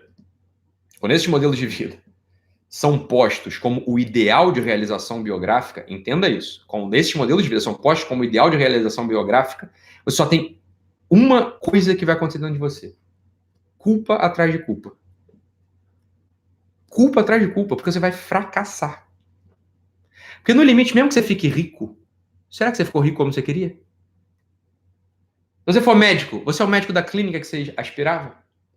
Você é mãe, você tem os filhinhos, a quantidade de filhos e a beleza, ou o desempenho, o desenvolvimento dos filhos que você queria ter. O casamento mesmo, casamento. Eu não sei se você sabe, casamento depende de dois, meu amor. Para funcionar. Né? Você depende de dois. E o outro, no limite, por definição, tu não controla. Ficou louco. Ficou louco. Virou a cabeça. Deu na veneta. O outro lá, tua mulher, teu marido, pronto. Deu louca. É um momento ruim. Ou o momento ruim durou a vida toda. Falei, olha. As pessoas vinham o quê? Culpadas. Olha o que começa a acontecer. Olha o que começa a acontecer. Ela fala assim, olha, essa é a conexão entre o Igor Caruso e o princípio do John Carroll. As coisas estão dando errado na minha vida porque eu sou imoral. Foi um erro que eu cometi lá atrás. Foi a minha preguiça que faz com que eu tenha fracassado. E aquela mentira que eu contei no aniversário de 3 anos, e aquilo ali deu uma repercussão ruim lá, no aniversário de 3 anos da minha sobrinha, minha família ficou sabendo, isso fez com que a minha vida fracassasse. Deixa eu te falar. Isso é pesado, tá? Não tô dizendo que você tem que ser imoral, eu não tô falando nada disso. Sustenta aqui a ideia do Igor Caruso. A ideia do Igor Caruso não vai ser derrubada. Só que ela tem que estar profundamente articulada. Porque se a ideia do Igor Caruso ela tá isolada, se você tem a ideia do Igor Caruso assim, ó, eu tenho que ser bom, eu só tenho que ser bom, o que eu tenho que fazer é a coisa certa. Deixa eu te contar uma coisa, isso não é feito meu não, isso não é palavra minha não, isso é palavra do próprio apóstolo Paulo. Bene curris, sed extra viam. Meu filho, tu até corre bem, tu não erra, mas tu tá indo pro outro lado, tá fora do caminho, extra viam. Tu tá indo em outra direção. Tu é moral. Só faz a coisa certa, não erra. Para começar, não tem isso, né? Mas, supondo, você é um cara bom. Você é um kantiano, assim, de marca maior. Tu não erra. é pontual, é tudo certo. Se o teu modelo biográfico, ele é inadequado desse modo, ou seja, você está assim, projetando a realização da tua vida num modelo que não depende de você, você vai carregar uma culpa igual. Só que o problema é o seguinte, você não sabe de onde vem. Você não sabe de onde vem. As tuas vidas vão ser vazias, pesadas, dramáticas sob certo aspecto. E você fala, mas eu sou bom. Eu sou bom porque eu. Ítalo, estranho. Quanto mais eu rezo, mais sobração me aparece. Porque agora, antes eu entendia. Antes eu era um... Porra, eu era um maconheiro, mentiroso, preguiçoso. Comecei a te seguir, Ítalo. E não tô trabalhando, sendo forte, servindo, sendo útil. E não sei. Melhorei para um lado, óbvio, o princípio do Caruso foi adaptado, foi ajustado, né? Deu uma melhorada num ponto. Mas, por outro lado, continua com um negócio que não tá andando. Eu continuo assim sentindo isso é o que o John Carroll chama de culpa. Essa culpa na base, essa culpa de formação, essa culpa quase que estruturante. Essa culpa vem da escolha de um modelo biográfico inalcançável. Inalcançável. Quando a pessoa escolhe um modelo, eu vou dizer depois os modelos alcançáveis. Quando a pessoa escolhe um modelo biográfico inalcançável, ou seja, que não depende dela, ou o modelo é uma ideia, ou é um modelo mesmo, assim, carreira. Esse é um modelo mais comum. Às vezes o modelo é uma ideia. Você vai reconhecer você, talvez seja essa pessoa. Quando o modelo é uma ideia, por exemplo, vou falar várias aqui. Veganismo. O sujeito assim, eu vou ser vegano. Eu vou ser vegano, né? Isso é uma ideia só. Qualquer pessoa que não seja vegana, não seja petista, né? Não seja comunista, não seja bolsonarista, sei lá. O que acontece? Vai nessa? Vai lá. Beleza. Vai nessa, vai lá. Vai com Deus. Vai lá, cara. Travou, rapaz, a live?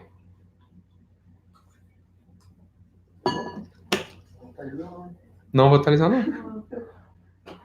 Vai passar daqui a pouco, peraí. Que? É um computador.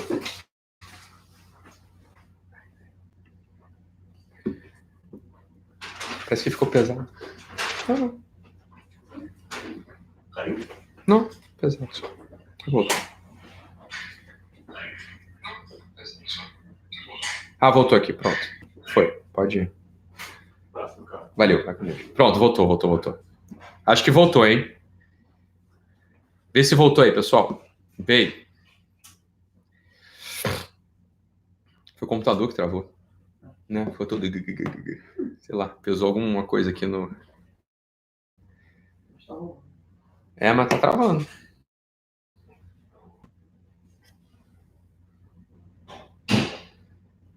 Não vou desistir, não. Pera aí.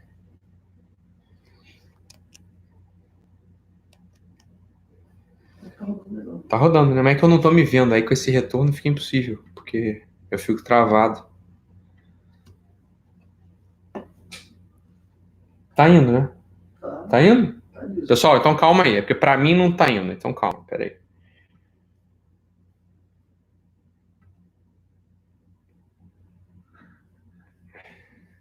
Foi? Eu tô aí, né? Tá. Tô, Léo? Tá. Beleza, vamos lá. Acho que agora eu tô me vendo aqui bem. É porque não dá pra gravar aula se eu não estiver me vendo na hora que eu tô fazendo as coisas. Porque eu tô paralisado aqui. Aí realmente falar pra nada é impossível. Se falar pra ninguém é um negócio impossível. Então, voltou. Tá, tô sem o chat, mas pelo menos tá. Não, voltou o chat, inclusive. Pronto. Voltou, né, pessoal? Só me avisa aí se voltou ou não. Tá aí, Léo? Tá, né? Tá então, tá legal. Beleza. O que acontece? Quando a pessoa ela adere a um princípio desse, né? A um princípio como, por exemplo, o comunismo, Ou bolsonarismo. Sou de direita ou sou de esquerda. Isso aqui é o eixo biográfico da pessoa. Né? Uma coisa desse tipo. O que acontece com essa pessoa?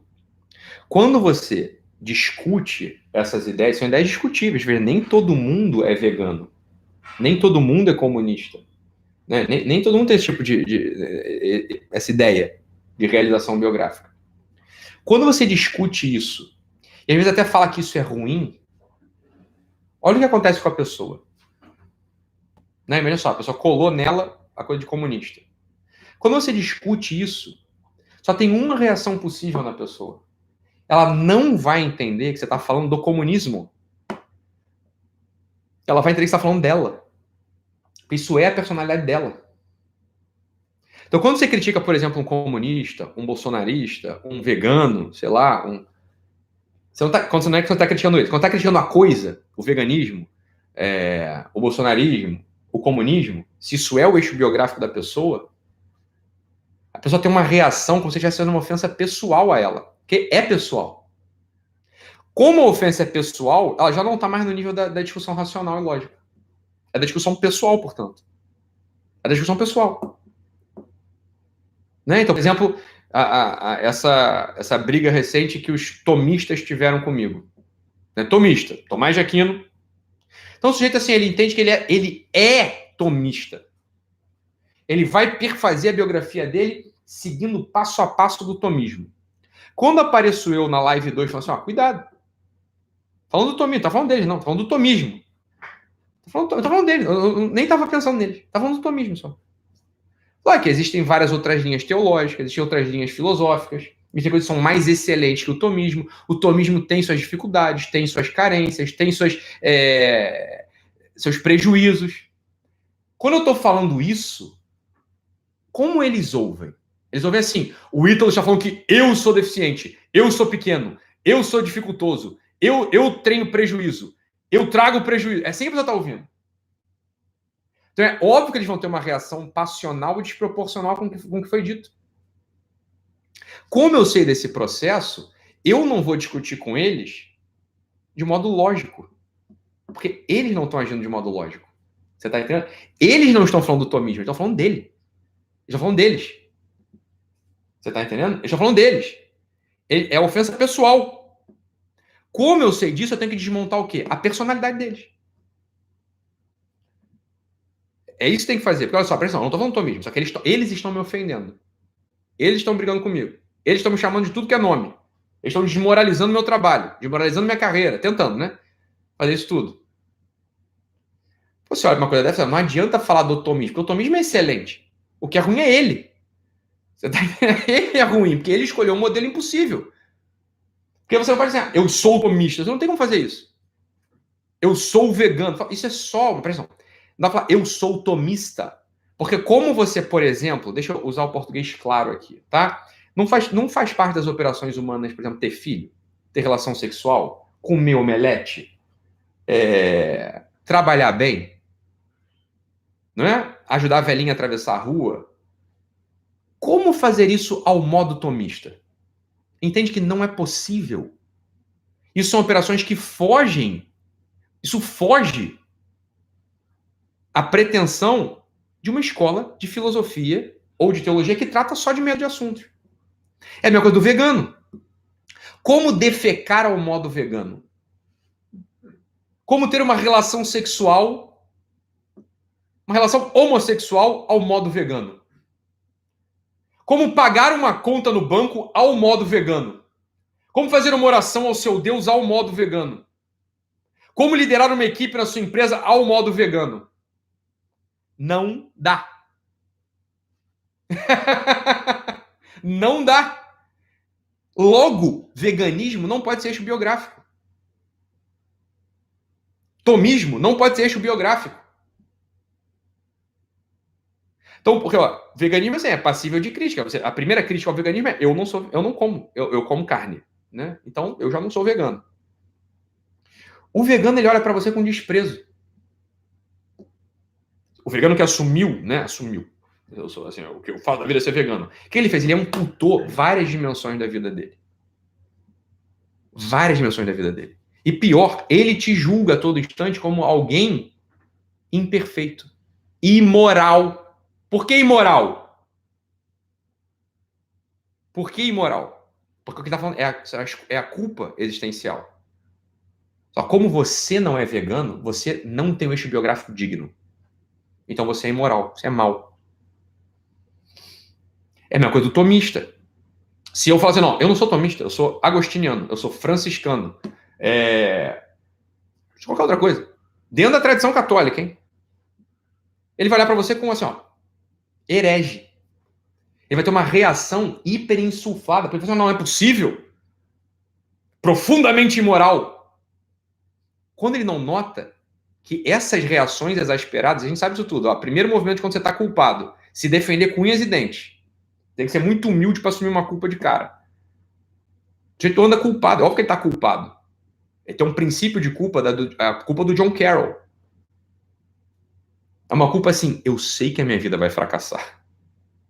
Por que ele sabe que a vida dele vai fracassar? Porque ela já é um fracasso.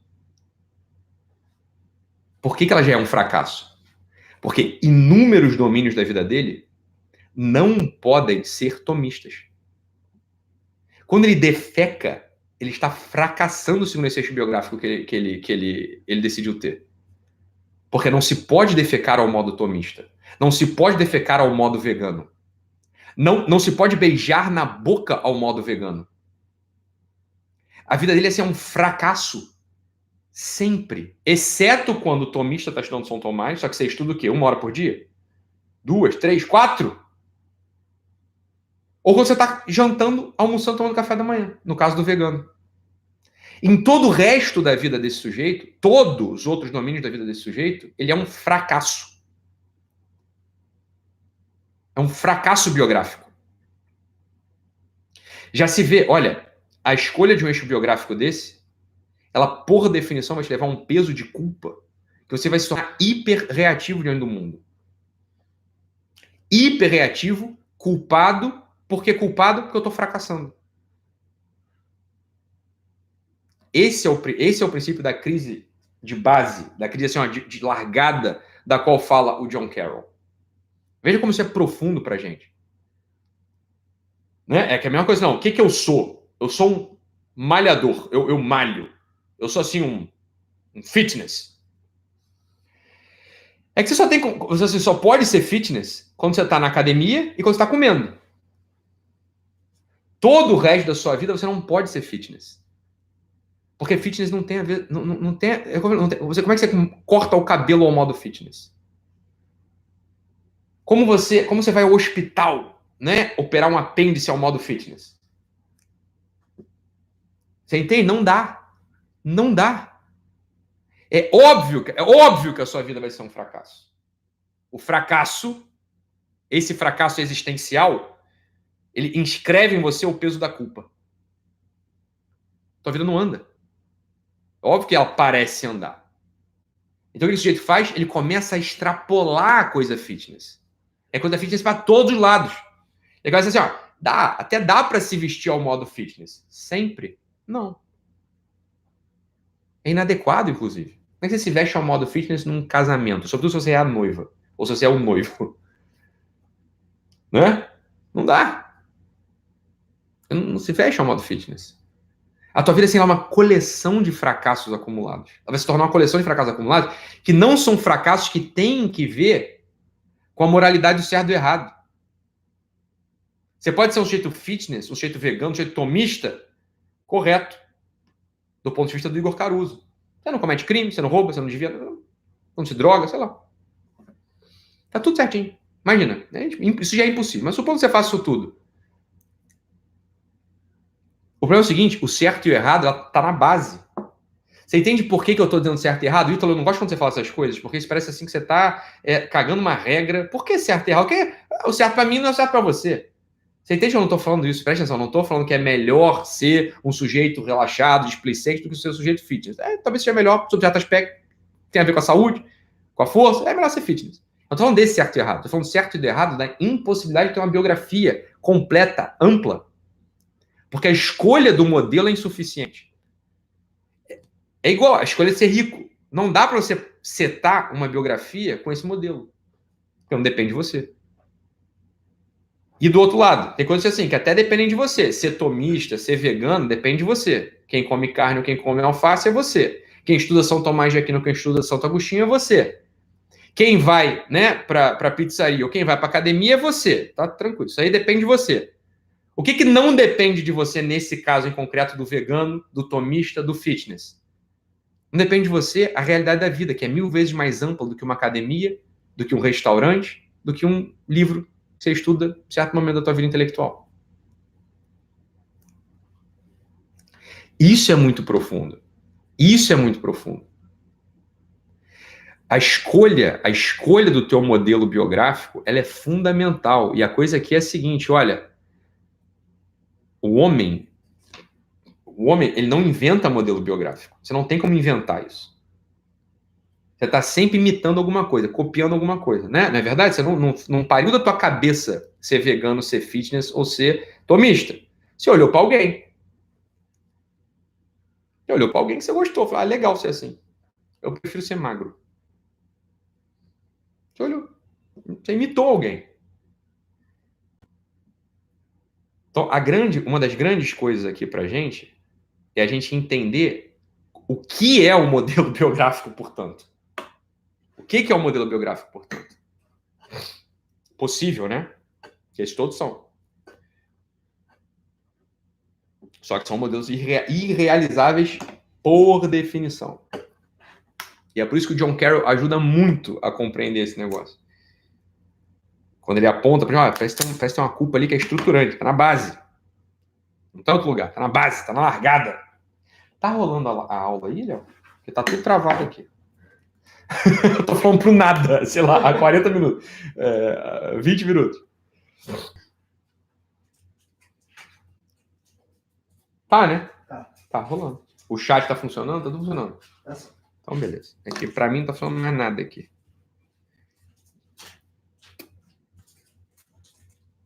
Tá. O chat tá funcionando, né? Tá bom.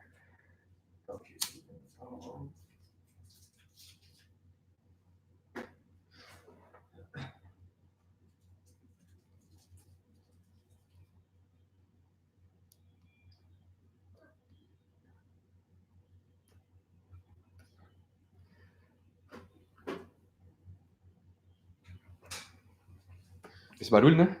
Fica lá de fora, eu acho. Ah, voltou o chat, olha coisa boa.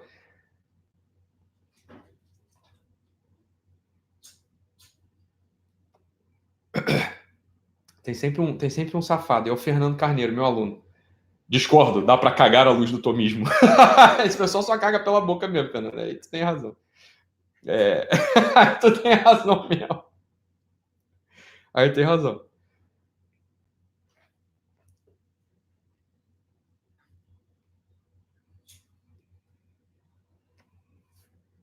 Pronto, beleza. Beleza. Então, essa é uma das coisas. Ó, o pessoal religioso, por exemplo, não tô falando que não tem que se confessar, não tem que, sei lá, se acusar, não tem que querer ajustar a vida moral, não tô falando nada disso. Por que em regra, olha o que acontece. E é fogo, cara. Essa é uma análise profunda que você vai fazer. Por que esse pessoal de igreja, mesmo entre os bons, hein? Você vê ali, às vezes, o cara tem 10 anos de prática religiosa, ele não progride na vida mesmo. Não fica mais inteligente, ele não fica mais genial. A vida dele não progride. Assim, ele até ajusta algumas coisas. Por que ele tem na base? Na base, uma coisa nunca confessada, ele tem na base a imoralidade. Então, a vida é impossível na base. E essa é uma grande imoralidade contra a biografia. Você desenvolveu um eixo biográfico impossível de ser realizado.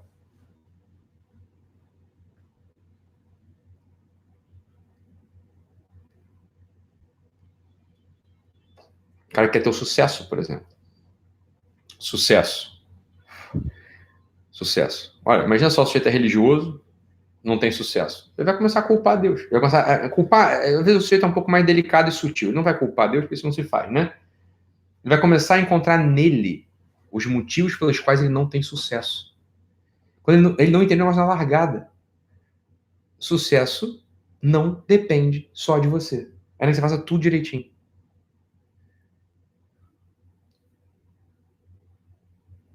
Então, o fetiche na meritocracia humana, ele tem que acabar na cabeça de todo mundo. Eu já falei isso uma vez, o nego não entendeu direito. Eu falei assim, olha, o mundo não é meritocrata. Não é meritocrata. Tá? Isso é óbvio. Entre a escolha de alguém que não é da minha família, eu vou escolher alguém que é da minha família. Por mais que isso que não seja da minha família, seja muito competente. Se os sujeitos são mais ou menos competentes, o sujeito é só um pouco mais competente, às vezes ele é até mais competente. Eu prefiro alguém da minha família. Por quê? Porque eu amo. Tem mérito nenhum nisso. Tem mérito nenhum. Quer? Assim.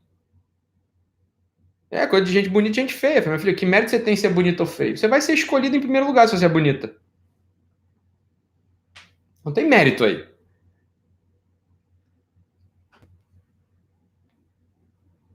Ser jogador de basquete. Qual o mérito que você tem em ser alto? Não tem. Você só é alto. Você vai ser escolhido em primeiro lugar. É a coisa. Né? Fica tão óbvio quando a gente fala assim, né? Fica muito óbvio quando a gente fala assim. E tem um enrolar aí, tem uma coisa totalmente enrolada aí.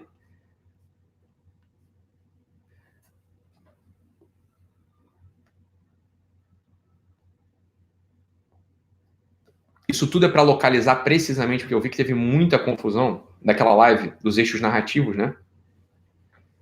Ficou tudo claro por um lado, né? Claro, como a pessoa não tem todos os critérios, não tem todos os conceitos na cabeça, ela vai enrolar ali os eixos narrativos possíveis e vai, claro, trazer assim, ó, para coisa não depende dela, a execução, né? Então voltemos agora.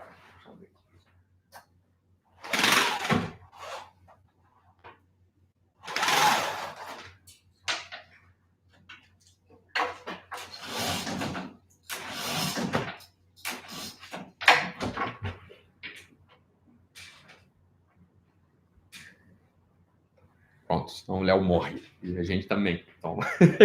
Então respira aqui. Voltemos, então, à coisa. O que é uma vida com sentido, por assim dizer? O que é uma vida com sentido? Então, eu já entendi. É meio terrível o que você está falando, porque agora eu tô perdido pra caralho. Eu não sei mais o que fazer. Né? Porque tudo bem, se eu tô dizendo assim, cara, ser bom ou mal não basta, não é que assim, que você vai ser mal, você tá entendendo, né? Você entendeu perfeitamente, que eu falei várias vezes, mas sei que eu preciso repetir. Não é que isso exclui a necessidade lá da coisa do Igor Caruso. É óbvio. O problema é quando é só isso a tua história.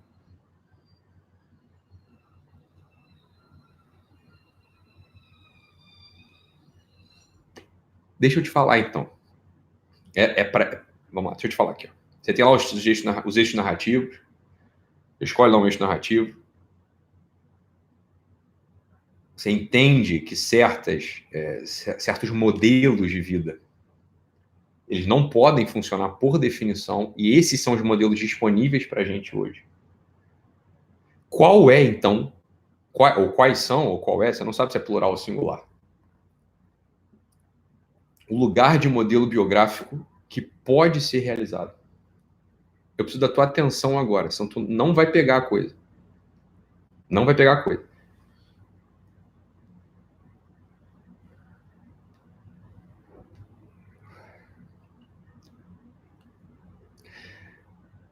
O único lugar biográfico, presta atenção no que eu vou falar aqui, isso é profundo, mas dá para entender. E eu vou explicar, então calma. O único lugar biográfico que você pode encontrar um modelo que não seja imoral para o desenvolvimento da tua biografia é na formação do teu eu. Somente um sujeito que está comprometido em falar eu, ninguém por mim, eu. Só esse sujeito entra no fio da biografia própria possível de ser realizado. Isso que é muito profundo e prático ao mesmo tempo. Por que prático ao mesmo tempo? Porque, olha só, o que te diferencia de mim? O que me diferencia da minha irmã, do Léo? No fundo de tudo, é porque quando eu falo eu, não é ele que está falando eu. Quando a minha irmã fala eu, é ela que está falando eu, e não eu. Quando você fala eu, é você que está falando eu, e não eu. Veja bem, eu vou falar uma coisa terrível para você. É só isso que você pode controlar. A única coisa que você pode controlar na vida é o lugar do qual você fala eu. Vou te falar, todo o resto não está no teu controle. O único lugar que você controla é aquele testemunho solitário que você dá diante da vida. É o que é você, e não eu. Isso você controla, isso eu controlo. De outro modo, isso a gente pode controlar. Só se pode sair dessa culpa de base, desse fracasso necessário, que é um fracasso necessário. Mesmo quando você fala assim, não, Ítalo, eu não quero ser médico, eu quero ser santo, sei lá, mártir. Coisa assim, são coisas assim altas, né? Aspirações altas do ser humano. Isso só vai se realizar, meu amigo, se você for santo. Se você for mártir. Porque se o que você tem é um modelo genérico do santo São Longuinho, do mártir sei lá das quantas, isso não vai se realizar. Porque ele foi, não foi você que foi.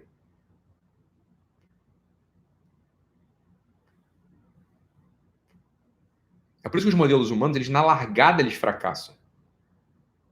Porque não depende sequer de você ficar rico, e no final de contas, quem tem que ficar rico é você, e não o outro. Ok, Ítalo, acho que entendi, mas não estou entendendo nada de como fazer isso. Vou te dizer para que é que serve, entendo o lugar, para que é que serve a descrição das 12 camadas da personalidade humana do Olavo, ao fim e ao cabo. As 12 camadas da personalidade humana do Olavo, no limite, elas são o único modelo de realização pessoal possível. Não é porque é o Olavo que não tem nada a ver com isso, é que ele está. O que ele está fazendo? Ele está descrevendo o itinerário de realização pessoal. É isso que ele está fazendo ali. Ao fim e ao cabo, para que é que serve as 12 camadas do Olavo? Aqui, ó, presta atenção, aquilo é o eixo biográfico. Não é o eixo narrativo. Você pode contar qualquer história. Você pode contar a história do Brahmani, do Kshatriya, do Vaishya ou do Shudra. Mas, ao fim e ao cabo, se a história contada não é sua, se você não vai escalando, presta atenção que eu vou dizer o que são as 12 camadas. Se você não vai escalando ali, a história não é tua. Você tem um fracasso na base.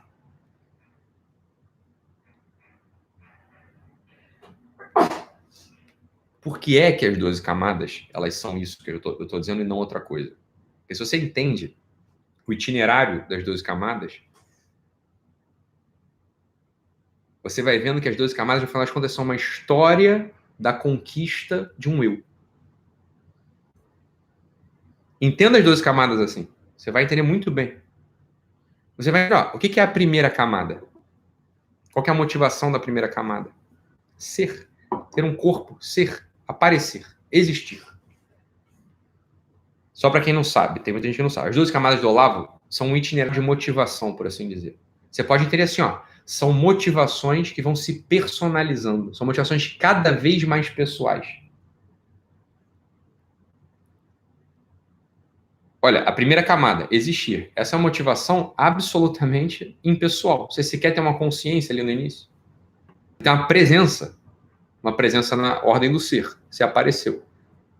Agora você é, antes você não era. Então é uma motivação passiva, totalmente passiva e inconsciente.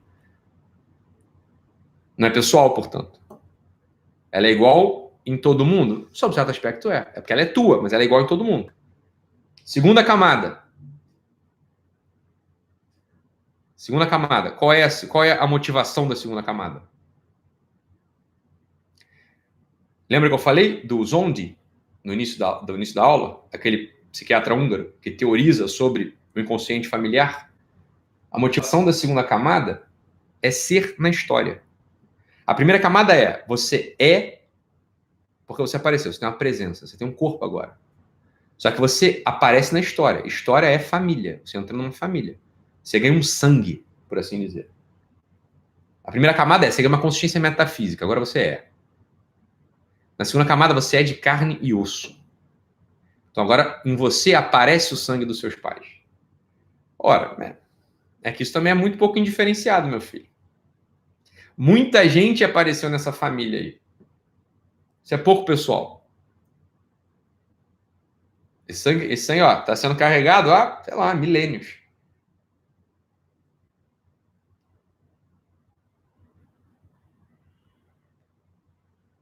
Você não tem ainda propriamente um eu consciente aí, um eu individual, não é isso? Você não tem. Depois, quando você. Terceira camada. Motivação na terceira camada. Quem não leu a apostila do Olavo, leia. E isso, obviamente, essas coisas todas eu explico muito mais detidamente e lançou dos fundamentos no curso presencial, né? Claro. Terceira camada. Qual que é a motivação da terceira camada? Aprender. Só que, em primeiro lugar, olha, quem está aprendendo? Um ser ainda muito pouco pessoal. E o aprendizado da terceira camada, entenda, não é um aprendizado ainda intelectual. É o aprendizado de estar no mundo. É você aprender. O que você está aprendendo? Você está aprendendo a calcular. São cálculos quase que trigonométricos no mundo. Você está fazendo um aprendizado mais básico ali. O aprendizado assim, ó, o mundo, as coisas no mundo têm unidades, elas são separadas, né? Elas têm uma distância, essa distância ela é estável, ela não muda. Isso você está aprendendo na terceira camada. Você aprende assim, se instalar no mundo. Ora, a verdade é, todo ser humano que vive está instalado nesse mesmo mundo e aprendeu. Olha, se não foi do mesmo modo, devia ter sido. As dificuldades de aprendizado da terceira camada é o que faz com que você impeça de continuar progredindo ali. Claro, você é, olha, um autista grave, um retardo moderado, lesões neurológicas. Pessoal, você não consegue calcular. Os cálculos do mundo são muito difíceis para você. Os cálculos assim da organização das letras, das palavras, das frases, das unidades narrativas, eles são muito dificultosos. No início da vida, né?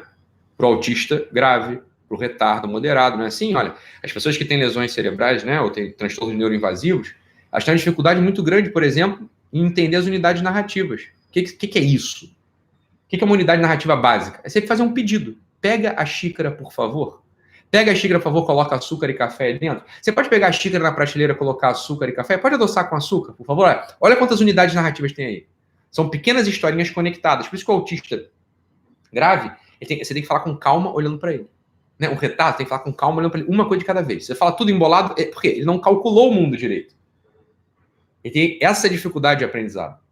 Você entende que isso é muito pouco personalizado? Por que isso é muito pouco personalizado? Entende? Porque na largada, todo mundo está aprendendo o mesmo mundo. O que está entrando em você é compartilhado por muita gente. Isso é pouco personalizado ainda. Você não tem um eu ali ainda, propriamente.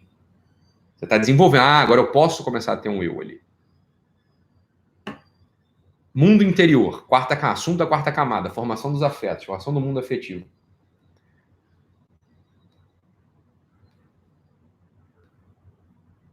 Aqui você começa a ter um eu mais pessoal. Não é? Mas olha, ainda é um eu de algum modo passivo. Porque território interior, de algum modo, o território interior, de algum modo, ele tem uma matriz semelhante em todos os seres humanos, antropologicamente falando. Você pega o livro do Julián Marias, Mapa do Mundo Pessoal, ele faz ali o contorno, os contornos de território interior. E, no fundo, o território a ser conquistado na quarta camada é o território da segurança. Você vê que, ó, não é que para mim é segurança, para você, não, é para todo mundo isso. Você tem um território de segurança conquistado, olha só, eu entendi ali, eu percebi, eu fechei um contorno interior de segurança. Beleza, você venceu a quarta camada. Entenda que isso ainda é pouco personalizado. Olha, tudo bem, ali já tem um eu, ali, olha só, beleza, agora eu já personalizei. Ótimo, personalizou. Pouco ainda. Pouco. Porque no final das contas é muito semelhante para todo mundo. Os sofrimentos de quarta camada, eles são parecidos em todo mundo. Vamos dizer, os quartas camadas sofrem igual. Sofrer igual já é indício de que tem muito pouco eu ali dentro. Pouco eu ainda. Tem um eu agora. Sou eu que sofro. Mas é muito semelhante a todo mundo. Na quinta camada, qual é a motivação da quinta camada? Vencer. Testar a força e vencer. Fazer uma autodeterminação daquele eu que foi formado, né, e fechado de algum modo interiormente na quarta camada. Qual que é o princípio de motivação da quinta camada? Vencer. Testar força e vencer. Agora você já começa a ter um eu mais claro. Por quê? Porque a ação no mundo agora sim ela já começa a ser pessoal. Qual que é a intenção da quinta camada? Agir no mundo e vencer.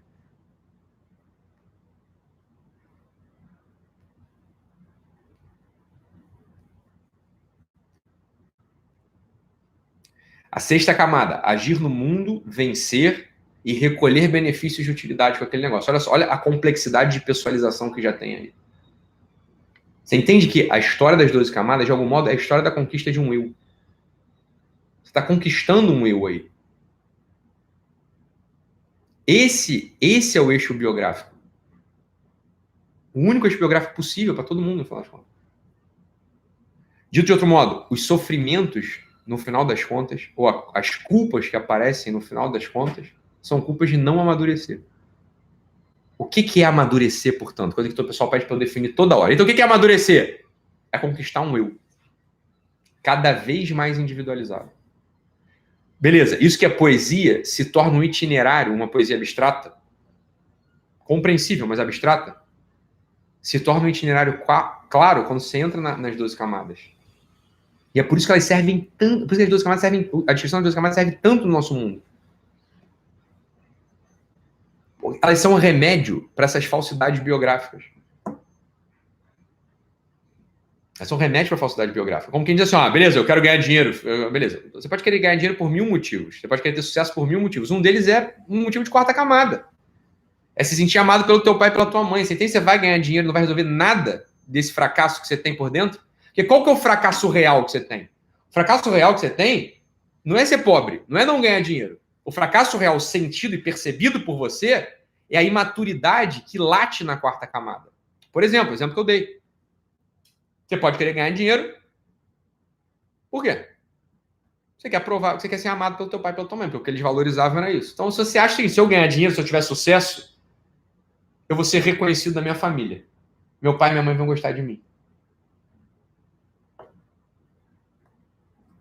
Ganhar dinheiro é só assim, um sinal de uma imaturidade da quarta camada. Um sinal da imaturidade da quarta camada. É por isso que esse modelo biográfico, assim, eu vou ser médico, eu vou ser rico, eu vou ser pai, mãe. Você vai notando que todos eles caem em alguma camada. Só que tem a camada de cima.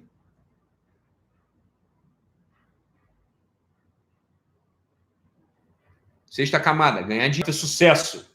Essa é uma motivação de sexta camada, mas deixa eu te falar uma coisa. Essa ainda é uma motivação pouco personalizada.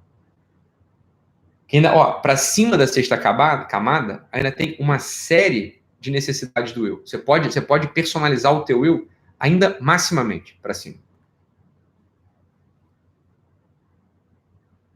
Você fala quando você ganha dinheiro, vou te falar uma coisa, todo mundo ganha dinheiro. Eita, eu não ganho. Eu entendi, meu filho. Eu tô falando dos que ganham dinheiro, todo mundo ganha dinheiro. Só que ainda falta uma coisa. O sujeito que ganha muito dinheiro, e tá na sexta camada, por exemplo, que tem sucesso, ele nota o seguinte, eu ainda não sirvo. Eu não sirvo pra nada ainda. Eu só sirvo pra ganhar dinheiro. Qual que é a motivação da sétima camada? Servir. Você tem um papel social. Não é à toa que o representante da sétima camada, o representante teórico da sétima camada, é um sujeito chamado Alfred Adler. Quem é Alfred Adler? Alfred Adler é um sujeito que fala o seguinte, olha, os sintomas aparecem a partir de uma coisa chamada complexo de inferioridade. E é verdade, meu filho, você vai ser sempre inferior. Você vai ser sempre inferior quando você não entende que o seu eu aparece no confronto de serviço para a comunidade. É isso que o Adler está falando. O que o Adler está vendo? Olha, o que ele está vendo? Na falta para o Adler ver um monte de coisa, mas ele está vendo já muito mais longe. Ele fala, olha, não adianta você autodeterminar o teu eu interiormente, como Freud está propondo. Ou diante dos arquétipos, a força da expressão de um eu já estrojetado, o eu no mundo, como o Jung está pretendendo. O eu, ele só pode aparecer plenamente, mas ele não é plenamente ainda. Mas o que o Adler está falando? Fala, é que para cima de todos esses eus, ainda tem um eu mais poderoso, um eu mais personalizado, portanto. Que é esse eu que aparece no confronto de serviço com a comunidade. É isso que ele está dizendo. Por que esse eu ele é mais poderoso, ele é mais personalizado? Porque, olha só, serviço já começa de fato a depender de você. Ganhar dinheiro, você entende, né, que eu falei lá atrás? Ganhar dinheiro não depende de você só. Depende de mil circunstâncias que jamais podem acontecer. Pode acontecer nada só. Como é que é? O meu princípio da vida é ganhar dinheiro, ficar rico, ter sucesso. Beleza, cara, explode a Terceira Guerra Mundial. Fome e ranger de dentes pelo mundo. Você nunca vai ter sucesso e vai ganhar dinheiro. Você tá entendendo? Porque ninguém ganha. Ninguém não. Você é dono de indústria bélica? Não. Então você não vai ganhar. Você não vai ganhar. Agora, mesmo numa situação de guerra, de penúria, onde faltam os recursos materiais, sei lá, falta carreira, não tem carreira, não tem astronauta em certo momento da história, porque não tem mais recurso para jogar nave para o céu. Você não tem mais contador em certo momento da história, porque não tem mais negócio sendo operado desse modo. Imagina uma sociedade na qual os contadores podem acabar. Pode acontecer. Uma sociedade na qual os médicos podem acabar. Pode acontecer. A tecnologia tomou conta de tudo. Não tem mais médico. Pode acontecer, não pode?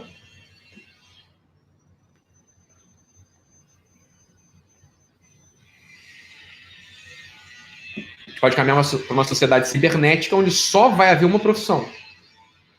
TI. Né? O cara que domina a informação, a tecnologia de informação. É só esse cara que tem. O resto não tem mais nada. Só esse cara que existe. Esse cara é metalúrgico e pedreiro. Esse só vai ter esse tipo de profissão. Você pode imaginar uma sociedade assim. Perfeitamente, inclusive. É fácil, inclusive, da gente imaginar uma sociedade onde não tem mais nada. Não tem nada. Tem arquiteto, tem médico, tem nada. Tem um operador de algoritmo e o pedreiro e o metalúrgico que vai lá soldar, fundir as coisas. O cara carrega a carga. Esse aí você pode imaginar que vai ter. Agora, mesmo numa sociedade dessa, onde falta a possibilidade de você ter sucesso profissional, você pode desempenhar o eu da sétima camada, que é o eu que tem um papel social, mas não é o papel social esse aí, é o papel social do serviço. Ele tem uma síntese já. Esse sujeito aparece, olha só, a síntese aparece no confronto com a comunidade, no confronto de serviço com a comunidade. É isso que o Alfred Adler fala na sétima camada.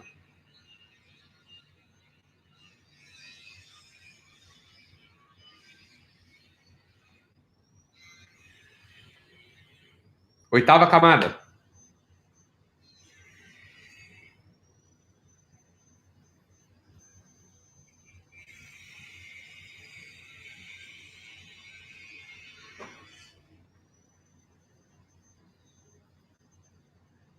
Oitava camada.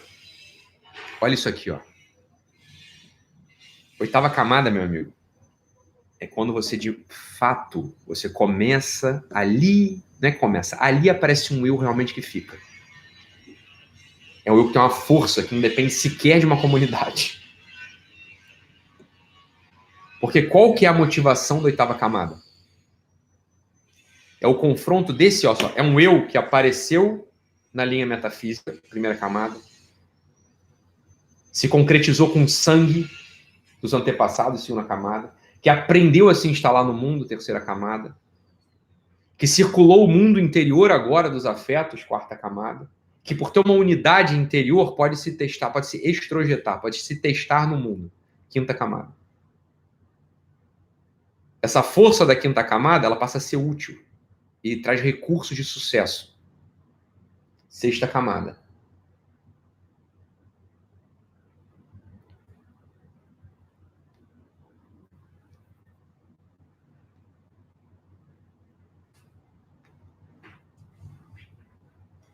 E ele agora põe isso a serviço da comunidade. Ele entende o seguinte, não, eu vou me autodeterminar quando eu transcender essa coisa da conquista de bens materiais e começar a servir uma comunidade. Veja o itinerário de pessoalização do eu. Assim, cada vez que você fala eu nessas camadas, não é verdade que esse eu ele vai ficando mais teu. Ele fica mais teu. Ele fica mais indestrutível. Sou eu que estou falando isso. E não é mais ninguém. Não é mais um papel social que eu desejei, o dinheiro que eu desejei, ser vegano, ser tomista. Que loucura isso! Isso é loucura! Isso é loucura, cara!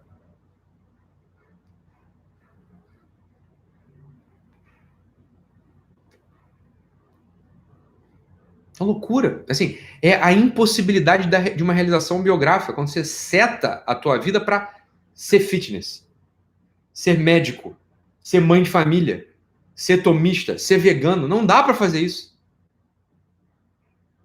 Não dá. Você vai carregar dentro de você uma frustração de base, que vai te lançar numa culpa existencial, uma tristeza, portanto.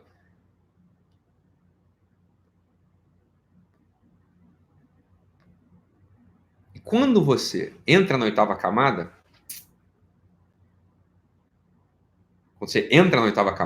a motivação da oitava camada já é a aquisição de um eu que não depende sequer de comunidade mais. Ó, não depende mais de comunidade, não depende mais de dinheiro, não depende mais de força, não depende mais de um mundo afetivo que, no final das contas, é muito parecido para todo mundo. A oitava camada é aquela resposta de um eu diante da morte. Como quem diz assim, olha, é que quem vai morrer, meu filho, é você, não é mais ninguém. É que no limite comunidade, tem um monte de gente na comunidade. Agora, quem morre é você, cara. É como quem diz, é aquele... Morrer, todo mundo morre sozinho, né? Ninguém morre acompanhado. Isso é uma coisa que a gente tem que meditar. Você pode ganhar força na comunidade acompanhada. Você vai ganhar dinheiro numa sociedade. Você testa a força num grupo. A quarta camada só aparece se alguém de fora te valida. É só, esses eus, os espaço eus, até a sétima camada, eles são sempre de algum modo compartilhados. São eus em conexão ainda. Logo, são pouco eus.